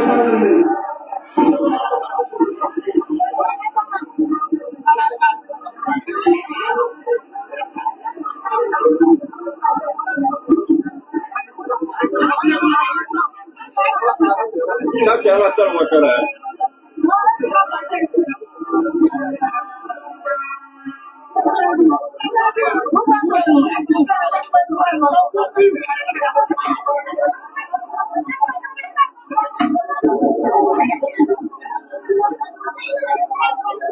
Ça, c'est la démocratie d'Alassane Ouattara.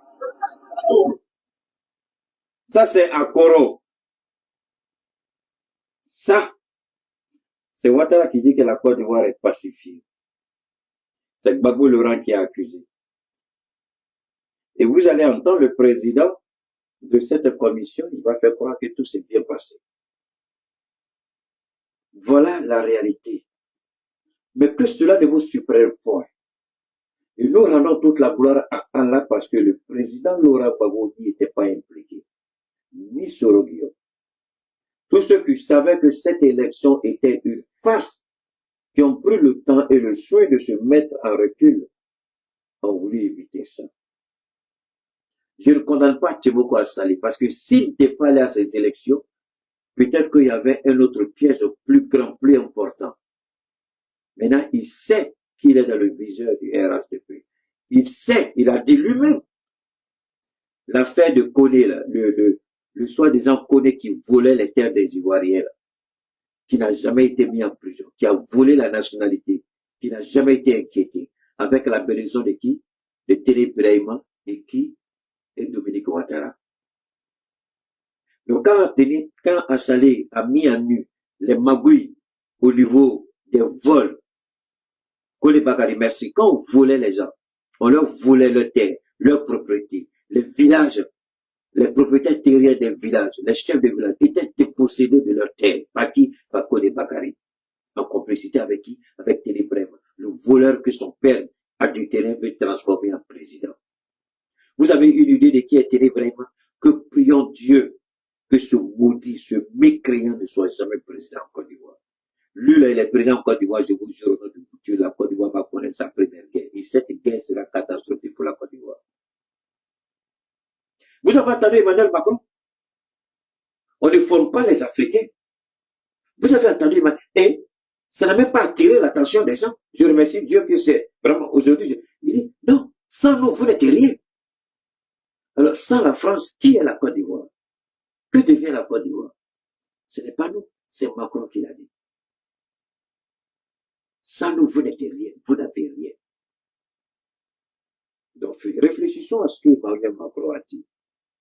Alors, la Côte d'Ivoire qui ne vit et qui ne dépend que de la France, croyez-vous réellement que cette Côte d'Ivoire peut tenir devant des pays qui assument et qui ont décidé de prendre à main leur souveraineté? Vous croyez que nous aurons peur d'affronter? Nous ne souhaitons personne au monde ne veut la guerre, mais c'est inévitable. Vous allez la faire, mieux vaut être prêt. Et nous sommes prêts. Nous sommes prêts. Alors, pour faire simple, cette situation, mon frère, je fais rien de mon volume, tu ne veux pas, tu sors de mon direct. Je ne tourne pas autour du pot. Non, non, non. Les gens qui vont courir après les petites filles sales dans les quartiers, là, quand ils éteignent leur téléphone, ou bien coupent le volume, là, pour ne pas que quand les petites filles appellent, on entend que c'est eux. Après, vous venez vous regarder mon truc, vous ne savez pas si vous avez contrôlé votre volume, c'est vous qui allez me décontrôler. Tu vois que je suis un idiot, je suis un amateur, c'est la première fois que je fais ça. Je fais des études de communication, des prises de vue, des prises de son, la lumière. Quand tu regardes la qualité, là, c'est ça. Ton téléphone de merde, là, peut te donner une telle qualité si c'est toi-même qui filmais. Tu vas me dire son. Il faut m'énerver, je vais te foutre en dehors, je vous ai dit, moi je suis pas comme les autres. Vous le programme, moi je vous fous, je m'en fous. Apprenez à respecter les gens. On met de l'argent dans du logiciel costaud et puissant, tu veux t'arrêter à ton téléphone de merde, là, le volume. Tu as nettoyé tes oreilles d'abord pour poser la question sociale de prendre le volume. Alors donc, vous avez vu ça, ce n'est pas fini. Je n'ai pas fini. Je vais revenir ici rapidement. Bonsoir à tous. Résultats officiels. Je vois. Le député sortant à Salé, Attendez. contre 45, je vais revenir ici. On a fait ça. Et je vais revenir ici encore. Avant de revenir sur une chose. Voilà. Vous avez vu les choses, non? Voilà. Je reviens ici. On va prendre le temps de faire une analyse nationale, mais dans un premier temps, je voulais qu'on fasse un focus sur la circonscription donc de Tia-Salé, celle du député, député qui était jusqu'ici donc journaliste d'investigation à Salé, Antoine Assalé Tiemoko. Alors Fabrice, on ne peut malheureusement malheureusement analyser des scrutins dans la Côte d'Ivoire d'aujourd'hui sans d'abord parler de l'impact de la fraude électorale parce que cette fraude elle est structurelle, organisée directement par les agents de la commission électorale censés départager les candidats. Alors on a vu sur les réseaux sociaux plusieurs vidéos de fraude électorale manifeste. Je vous en montre une où on voit les agents de la commission électorale voter à la place des électeurs dans la commune d'Akekoubé, qui appartient au district d'Abidjan, et qui sont pris la main dans le sac, ou plutôt la main dans l'urne. On regarde.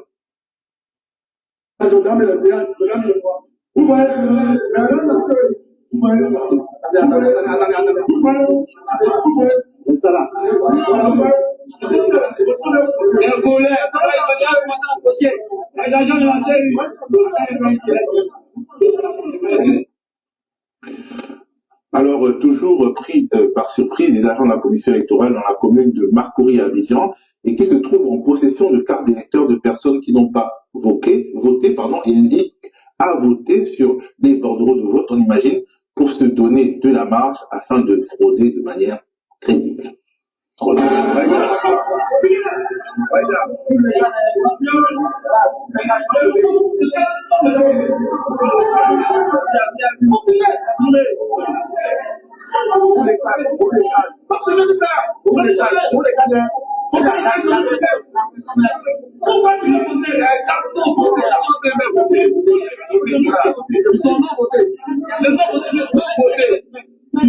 Ça, c'est la Côte d'Ivoire. Alassane Ouattara.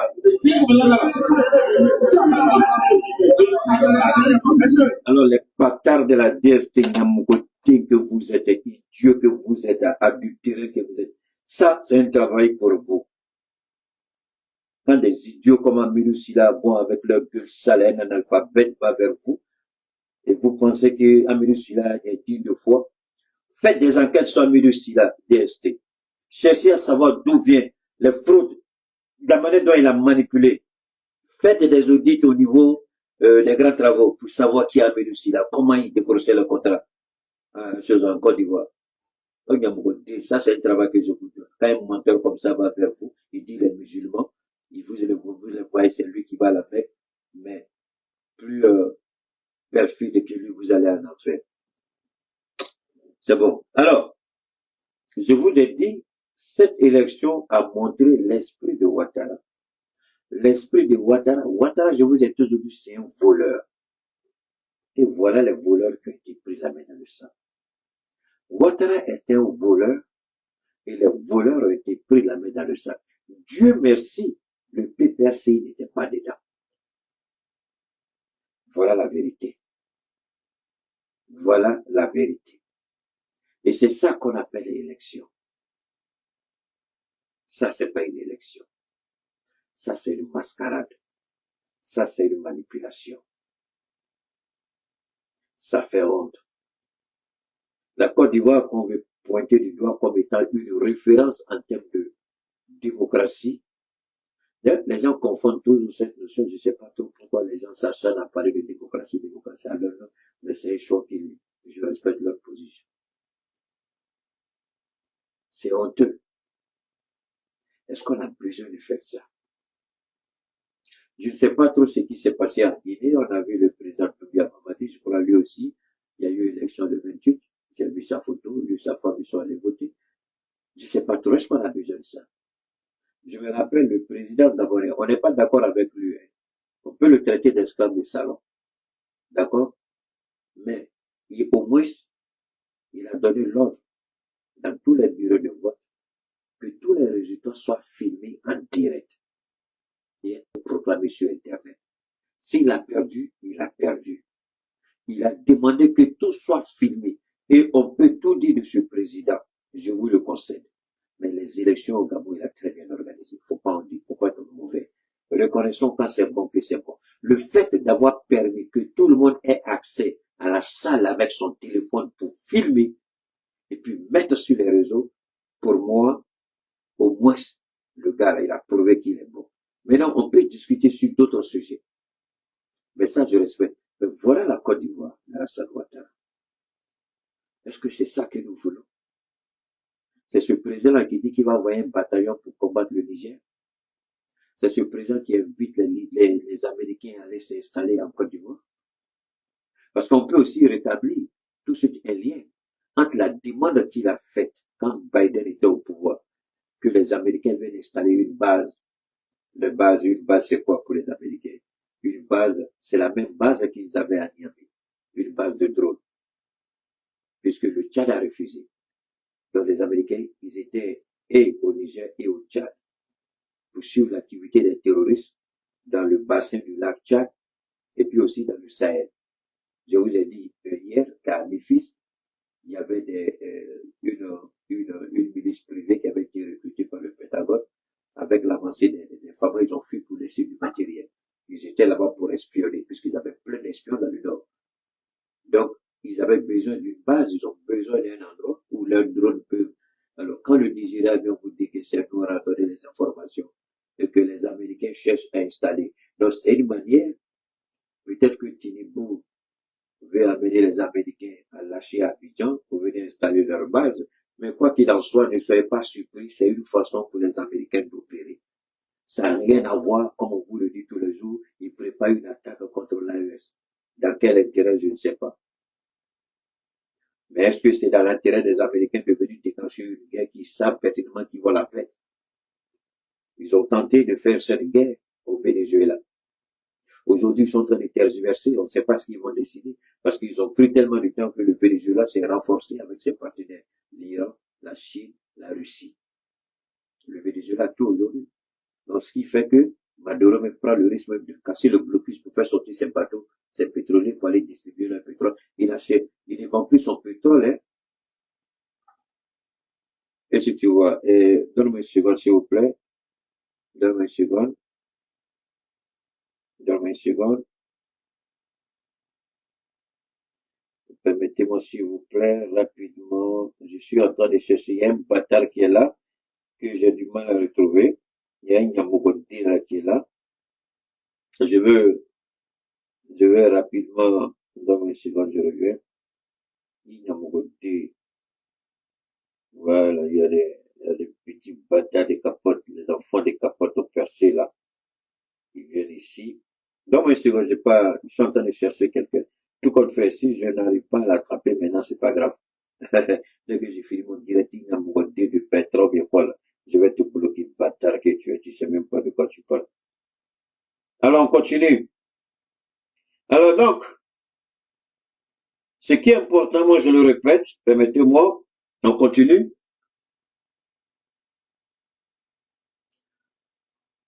Quand vous regardez les Américains, on dit les Américains vont nous attaquer. Bon, moi je reste à l'écoute et je veux savoir, puisque les Américains ont cette manière de s'installer un peu partout. Il faut le dire, ils ont cette façon d'installer des bases un peu partout. Je parlais tout à l'heure de Venezuela, qui a commencé à vendre son pétrole avec le yuan chinois. Il est en train de vendre son pétrole avec le yuan chinois. Donc, s'il vend son pétrole avec le yuan chinois, dites-moi, comment est-ce que les Américains vont bloquer alors que la Chine est un gros consommateur, je ne pourrais pas dire une grosse consommatrice comment on appelle ça, de pétrole, au regard du volume de sa population.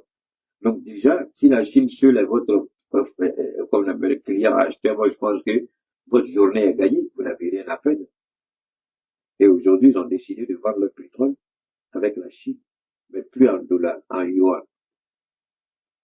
Et c'est ça, aujourd'hui, le problème, pour beaucoup de gens qui ne comprennent pas, c'est le problème aujourd'hui de Donald Trump. Donald Trump est face à cette réalité difficile. Il est face à cette réalité.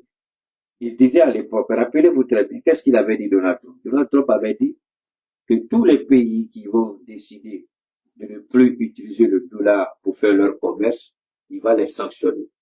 Il avait même dit qu'il va sanctionner l'Inde de 200%, 300%. Aujourd'hui, là, ça se retourne contre qui? Aujourd'hui, ça se retourne contre les Américains.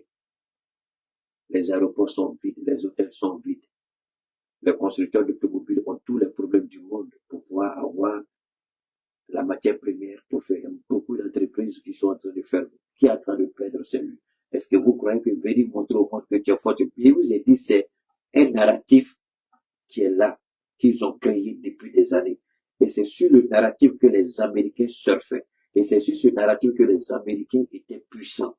C'est sur ce narratif que les Américains étaient vus comme super puissants. C'est ceci, cela. Mais ce narratif-là a perdu son éclat, sa beauté, sa force, sa puissance devant des forces émergentes de la Chine, la Russie, l'Inde, l'Iran et autres. Aujourd'hui, l'Iran s'en fout du dollar. L'Iran fait tout avec d'autres monnaies. La Russie s'en fout du dollar. La Russie s'en fout du dollar et de l'euro. D'accord? Les Chinois, ils s'en fichent du dollar et de l'euro. Il y a quelques transactions qu'ils font en euros ou en dollars pour contacter leurs partenaires, mais le gros volume de leurs transactions, c'est dans leur monnaie locale. Mais qui perd, ce sont les Américains, parce que le fait d'utiliser le dollar permettait de financer l'économie américaine, ça se rend compte. Parce que vous êtes obligé d'acheter le dollar quand vous avez besoin de faire des transactions. Moi, je le sais tous les jours parce que quand je donne le coût de mes produits, mais et que vous êtes aux États-Unis, mais vous êtes obligé de convertir dans la monnaie. Nous, on ne voit rien parce que c'est tellement mécanique pour nous, on ne voit rien. On vous dit, ah, le dollar, un dollar, ça fait 500 francs CFA ou 400 francs CFA. Mais la réalité, c'est un logiciel qui vous dit, vous allez voir le coût du dollar. Mais comment vous pouvez dire qu'un seul dollar fait 400 ou 500 francs? Est-ce que vous avez une idée de ce que les Américains gagnent sur les 500 francs? Si par exemple c'est 100 000 francs le produit, vous divisez et vous envoyez peut-être 400, je prends à peu près 400, soit 400 ou 500, c'est ça, 200, oui, 200, prenons 500 francs, ça fait 100 euros, 100 dollars, 200, ça vous fait 200 dollars. Mais 200 dollars sur les 200 dollars, est-ce que vous avez une idée de combien d'argent qui va directement dans le trésor public américain? Mais vous ne le voyez pas. On vous dit c'est comme ça, nous on a accepté, vous acceptez, moi j'accepte. Je dis, le coût du dollar aujourd'hui c'est 500 francs. Mais qu'est-ce qui vous permet de dire que comment un dollar fait 500 francs CFA? Mais c'est là que vient toute l'ingéniosité de ceux qui ont mis le système en place. Donc ça, ce sont des petites sommes. Donc imaginez en centaines de millions, imaginez en centaines ou en milliers de milliards. Combien les Américains gagnent sans lever le petit pouce? Sans lever le petit pouce. Mais cet argent, ce flot gratuit, c'est ce qui permettait de financer le train de vie extravagant, arrogant des Américains. Mais avec cette nouvelle monnaie, avec des pays émergents, avec une nouvelle dynamique, ça pose un problème. Donc les Américains aujourd'hui sont un peu, ils trompent à ce problème à gérer, puisque d'une certaine manière, il a accéléré lui-même les choses sans se rendre compte. Avec sa bêtise, sa brutalité, il a voulu forcer les gens, croire que les gens ont peur de l'Amérique. Ça c'est avant, ça n'existe plus, cet octobre est parti il y a longtemps. Les gens n'ont plus peur de l'Amérique. Respecter un pays, avoir peur d'un pays, c'est pas la même chose. Voilà. Et ce qu'il faut retenir, la Côte d'Ivoire, c'est malheureux qu'on ait quelqu'un qui dit qu'il a fait les institutions internationales. C'est malheureux de voir quelqu'un qui dit que Laurent Gbagbo était un dictateur et un criminel. Il a même envoyé à la haie pour dire que c'est un assassin, il a tué son peuple. Il a été accusé de crimes de guerre, crimes contre l'humanité. Il a été accusé de génocide. Et pendant que toi tu es là, tu as plus tué que Laurent Gbagbo. Qui pouvait imaginer que des simples élections législatives, et ça c'est seulement les législatives, parce que au niveau des législatives, il n'y a pas trop d'enjeux, hein, soyons certains. Les enjeux, c'est pas trop important. Mais c'est au niveau des municipales que c'est important. Parce que au niveau des municipales, c'est là qu'on voit l'argent. C'est là que se trouve l'argent. Député, vous n'avez que votre salaire de député avec les frais d'émission et le passeport diplomatique. Ce qui fait que beaucoup de députés, après, veulent forcément devenir maire. Mais être maire, il y a beaucoup d'enjeux. Être maire, il y a beaucoup d'enjeux. Et les enjeux pour être maire, c'est plus important que les enjeux pour être député. Alors qu'en général, le député, c'est l'homme même puissant du pays. Mais dans le pays africain, on a désacralisé, c'est pas important. Mais c'est la municipalité qui est plus importante. Et vous allez voir que les violences pour les municipales seront plus meurtrières que les violences que vous avez vues pour les législatives. Mais ne soyez pas surpris, une fois de plus, je le dis. C'est l'esprit de Ouattara que Dieu est en train de montrer à la Côte d'Ivoire et au monde. L'esprit qui est Ouattara? C'est ça. Un président, quand il vient à la tête, c'est son esprit qui plane sur le pays. Si l'esprit est bon, le pays en profite. Il y a la prospérité, il y a la richesse. Mais si l'esprit est perfide, mauvais, un esprit de voleur, comment on appelle ça? Un esprit rancunier, tout ça, mais vous allez avoir. Lui, il ment, il prétend. Mais vous êtes là-bas, vous voyez la réalité. Mais attendez. Ne serons pas d'accord avec certaines personnes, avec certains leaders. Mais regardez comment leurs pays sont développés.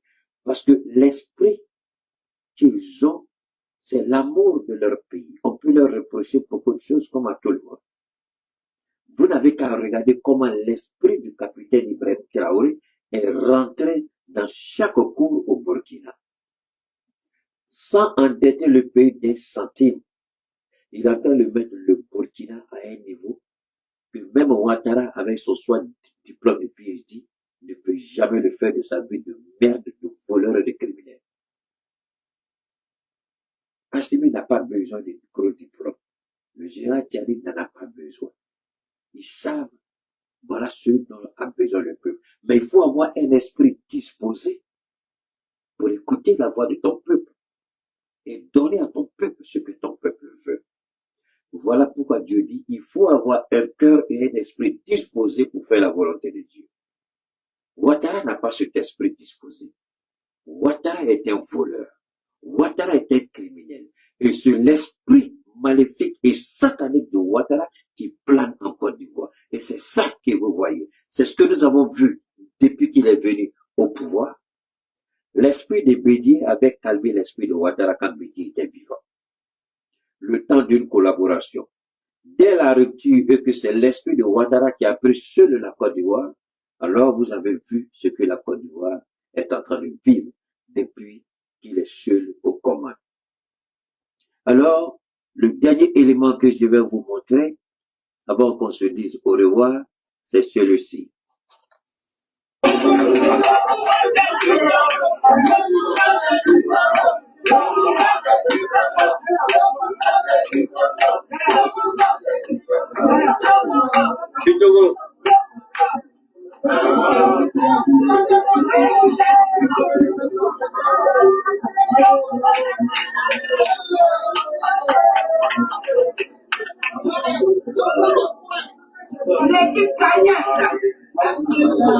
Nous sommes en direct. Merci Yopougon. Merci pour l'équipe. Ensemble pour Yopougon. Excellent. Bravo. Bon, en direct du siège du RHDP à Ouassaka. Donc, ils ont balayé. Bon, Babo Michel n'est pas parti, c'est, je crois, Diaoufo qui est parti. Face à Adama Bitogo, je crois qu'il a gagné à Yopougon. Les conditions de sa victoire sont discutables certainement. Moi, je ne rentre plus dans ce détail-là. Je vous ai déjà dit, c'est l'esprit de Ouattara qui gouverne et qui rôde autour de la Côte d'Ivoire. C'est pourquoi je vous ai dit, le changement sera brutal et violent. Le changement sera douloureux. Ceux qui sont dedans détenus injustement, ils vont sortir et il y aura de nouveaux entrants. Mais leur entrée ne se fera pas aussi facilement qu'on le croit. Ça se fera dans la douleur. C'est ce que j'ai dit. Je maintiens ce que j'ai dit. Ils ont gagné ici. L'objectif de Ouattara, c'était de le faire tomber. J'ai rien contre Bitogo. Je ne le défends pas. L'objectif de Ouattara était de faire tomber Adama Bitogo. L'objectif de Ouattara était d'humilier Adama Bitogo. Puisqu'il a envoyé son fils adultéré à Bobo pour être député là-bas, Ténébrema, je crois. Pourquoi ne pas envoyer Ténébrema à Yopougon pour tester Yopougon, pour voir la force de Yopougon, pour voir la puissance de Yopougon? Comment il présente l'Assemblée nationale et en même temps maire à Yopougon, vous savez, il vient de gagner. Ça veut dire qu'il y a de fortes probabilités qu'ils soient encore reconnus président de l'Assemblée nationale. Il y a de fortes probabilités. Voilà la réalité en Côte d'Ivoire. Pendant combien de temps Dieu va fermer les yeux sur ce qui se passe en Côte d'Ivoire? Question. Est-ce que les yeux de Dieu sont fermés? On peut le dire en apparence. Le fait qu'il n'y a pas d'action. Mais Dieu ne réagit pas comme les hommes, parce que si Dieu veut frapper comme les hommes, croyez-moi, ce ne sera pas joli à voir. Ce ne sera pas beau à voir. Dieu prend son temps pour agir. Et nous savons que Dieu va agir, nous savons que Dieu va frapper, nous savons que Dieu va recadrer les choses. Mais d'ici là, nous pensons aussi qu'il appartient aux Ivoiriens de faire l'analyse des choses. Est-ce que Babo Laurent a mal fait? Il a très bien fait de ne pas participer à ces élections. Au regard des éléments que je vous ai présentés, de ce que je vous ai montré, Babo Laurent, il a très bien fait de dire non. C'est discutable pour ceux qui veulent savoir. Mais la réalité, c'est que Babo a très bien fait. Alors, c'est le petit direct que je voulais partager avec vous. J'ai pas oublié l'imam Diko. On va trouver le temps pour décortiquer parce que je voulais pas, ça c'était une actualité chaude. Il fallait quand même vous donner ces informations-là. Ce qu'il faut retenir, c'est que tant que Ouattara sera à la tête de la Côte d'Ivoire, il y aura toujours des violences. Parce que l'esprit maléfique et satanique rôde au-dessus de la Côte d'Ivoire. Je vous prends au mot, allez regarder la Torah, que vous appelez Ancien Testament. L'Esprit de Dieu se tenait au-dessus de l'eau. Et l'Esprit se mouvait. Parce que Dieu contrôlait. Parce que Dieu dominait. Parce que Dieu était là. Et parce que c'était la volonté de Dieu. Donc, le même esprit, écoutez très bien, quand Dieu nous a créé à son image, les gens se limitent à ça. Ils se limitent à ça. Mais quand Dieu nous a créé à son image, il y a beaucoup de choses qu'il faut suivre. Ça veut dire quoi? Ça veut dire que quand vous êtes, que ce soit par l'action de Dieu ou par l'action de Satan, Dieu ne se dédie jamais. Si vous êtes président, ta mère bâtard Timoko, attendez, il y a un bâtard de Timoko. Non, mais c'est un bâtard de Timoko, voilà. Il y a beaucoup de fils de capote, Sungurbade, il y a beaucoup de bâtards. Non, mais c'est quoi, j'ai enlevé ce bâtard-là de mon truc. Enfin, des capotes au percé, il y a beaucoup de. Alors donc, quand l'Esprit de Dieu se move dans la Torah, vous voyez la même chose dans la gestion du pouvoir. Quand vous avez, que ce soit chez vous à la maison, que ce soit dans votre entreprise, attendez, vous n'avez pas souvent, vous n'entendez pas souvent les gens dire, ah, je sens une présence où, non, vraiment, l'Esprit de Dieu est là, ou bien, ah, vraiment, on sent vraiment qu'il y a quelque chose. Les gens sentent ça. Et ça, c'est la confirmation de ce que je suis en train de vous dire. Donc, quand vous avez un président maléfique et satanique à la tête d'un État, l'air devient lourd. Moi, j'ai plusieurs fois entendu les gens dire, Keïta, est-ce que tu as eu une idée? En Côte d'Ivoire, on a l'impression qu'on est en train de suffoquer. L'air est lourd, difficilement respirable. C'est compliqué parce que l'esprit du criminel, sanguinaire, voleur et assassin président, son esprit rôde autour. Il est là. Quand on vous dit que ce ne sera pas facile, quand on vous dit que ce sera difficile, je sais de quoi je parle. Comme ceux qui ont donné des dates et des jours, j'espère qu'ils vont se justifier devant les Ivoiriens. Moi, je ne donne pas de date, je ne donne pas de jour. Je dis tout simplement que Dieu, il a le contrôle. Même si Dieu vous donne une date, dites très bientôt ça va arriver. Gardez-vous de donner même des jours. Parce que Dieu, c'est lui qui propose et c'est lui qui dispose. À l'instant, quand je dis ce sera douloureux, un esprit aussi satanique, foncièrement installé, avec les sacrifices, les incantations, il ne sera pas facile de déloger cet esprit. Ça va demander des... Non, c'est énorme. Je vais faire une confidence. Les Ivoiriens ne pourront jamais chasser la Ouattara du pouvoir. Hein? Et tu dis quoi? Oui. Je le dis et Dieu est témoin. C'est Dieu qui va créer les conditions pour que Ouattara tombe. Parce que les Ivoiriens, Ouattara a déjà scellé l'esprit de la majorité des Ivoiriens.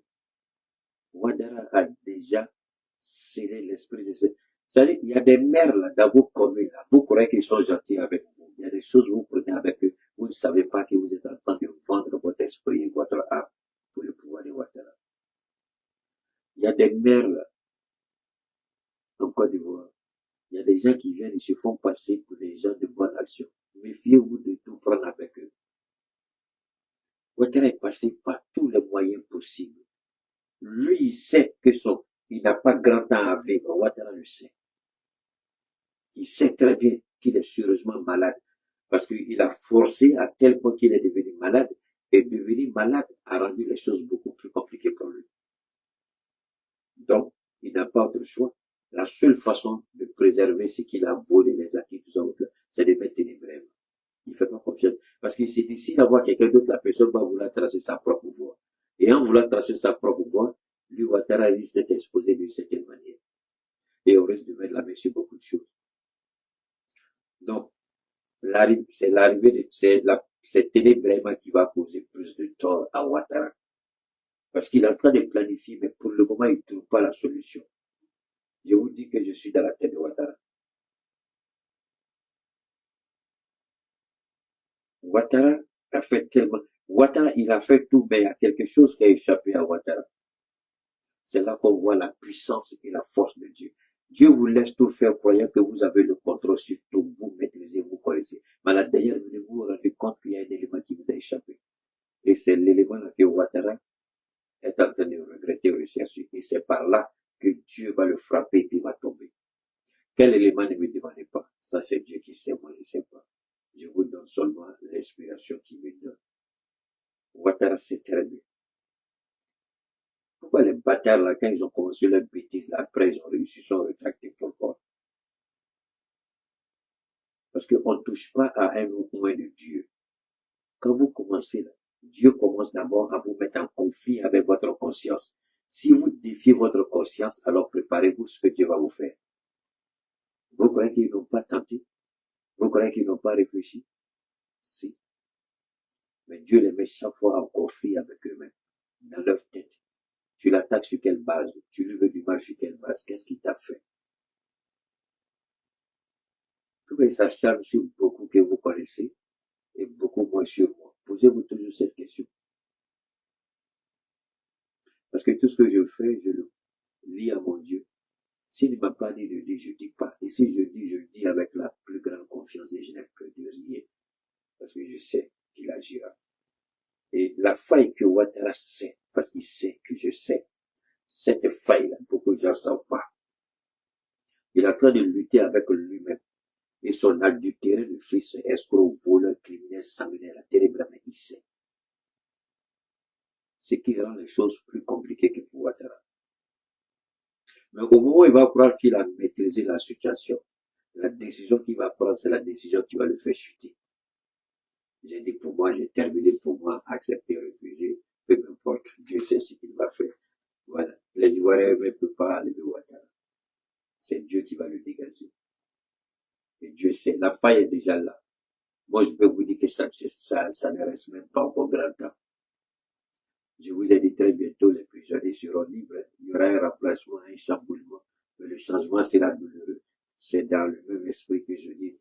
Très peu de temps reste. Au moment où Ouattara pense qu'il a tout calculé, il a tout fini. Au moins, il pense que c'est ça, c'est ça. Je vous demande, ce sera les signes qu'il faut commencer à observer. Et quelque chose d'inattendu va se produire. Maintenant, tous ceux qui sont au niveau de la justice, parce que ça aussi, pourquoi Dieu hésite? Je vais vous dire une chose.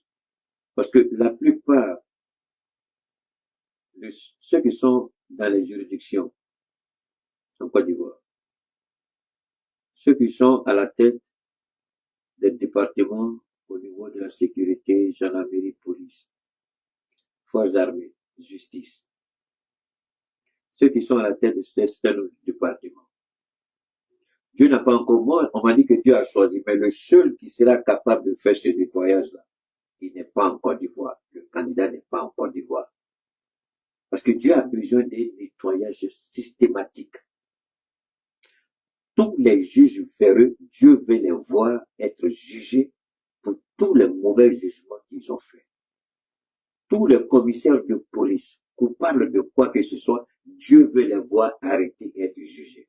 Tous les gendarmes, commandants des gendarmeries, commandants supérieurs, Dieu veut les voir et tous, y compris même les ministres. Mais Dieu voit qu'il y a beaucoup de négociations qui veulent se faire et qui ne permettra pas de faire ce nettoyage profond. Merci beaucoup, Papsi. Et tant que Dieu ne trouvera pas, on dit que ça est là. Moi, je ne vois pas. Mais tant que cet homme n'est pas trouvé pour faire ce nettoyage profond, la Côte d'Ivoire va supporter encore Ouattara. Parce que le nettoyage là, Dieu veut plus que ce que la Côte d'Ivoire a connu connaisse encore.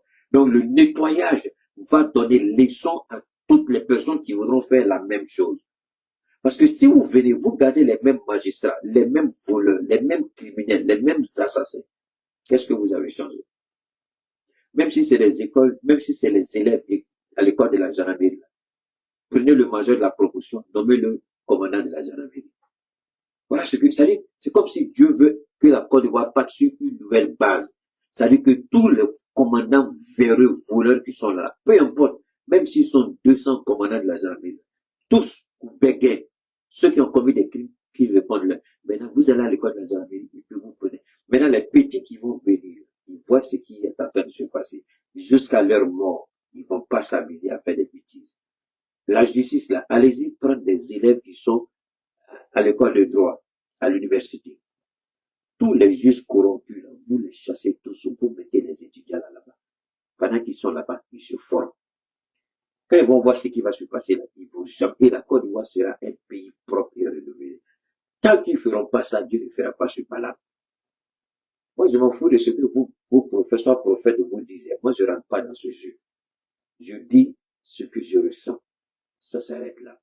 Et tant que ce travail, je ne dis pas de chasser tous les gendarmes, non. Je parle des têtes. Parce qu'une fois que les têtes sont pourries, là, on dit on dit le poisson pourri par la tête. Donc, il faut couper les têtes. Il faut couper la tête du serpent. Et si maintenant, un nouveau vient, et puis les règles, et puis toi, petit gendarme, petit policier, tu voles là, c'est qui t'attend, tu connais? Parce qu'il faut changer tout ça. Il faut envoyer de nouveaux visages, et au niveau de la justice, et au niveau de l'appareil sécuritaire. Il faut tout nettoyer. Voilà ce dont a besoin la Côte d'Ivoire. Mais pour le moment, est-ce qu'il y en a? Faut pas qu'on se blague, il n'y en a pas. Les élèves sont là, oui. Il y a les hommes intègres, oui. Mais qui aura pas pour faire ça? Même demain, Timothy va s'aller. Est-ce qu'il va prendre le courage d'enlever tous les juges là? Ça demande du courage. On ne dira pas un jour, mais il faut prendre le temps. Pour enlever tout ce qui est urgent quand tu veux s'expliquer, c'est pas la justice, tu commences. Tous les juges verront. Tous les juges verront.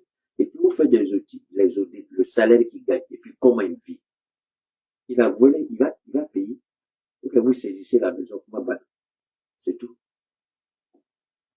C'est ça que la Côte d'Ivoire a besoin et c'est ça que l'Afrique a besoin. Et moi je dis, tant qu'on ne commencera pas à juger les magistrats, à juger les commandants de gendarmerie, les commissaires de police, tant qu'on ne commencera pas à les mettre devant les faits accomplis, parce qu'ils n'étaient pas obligés de faire ça, c'est des grands garçons, c'est des grandes filles, pourquoi ils font ça? À cause de leurs intérêts, ils ont fait, donc ils assument. Le peuple ne peut pas être injuste, vous êtes là pour servir le peuple, mais c'est vous qui brimez le peuple, c'est vous qui manipulez le peuple, c'est vous qui torturez le peuple. Quand tu les vois souvent traiter les gens dans des postes de détention, vous posez la question, mais celui qu'on entend de traiter comme ça, c'est lui qui te paye.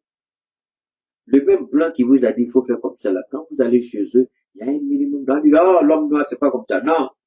Le noir là, c'est quand tu le connais, il comprend. Mais toi, t'es Dieu, c'est toi qui l'as créé, et puis tu dis qu'il faut le connaître, il va comprendre. Si Dieu t'avait connu comme ça, tu allais être à la place où tu es. Alors donc, on garde le contact. Voilà, pour ceux qui ont envoyé des informations, donc je suis en train de répondre aux uns aux autres. Donc, je vous ai informé, à qui j'ai parlé, à qui j'ai fait des faveurs, le paiement, à qui j'ai fait des rabais.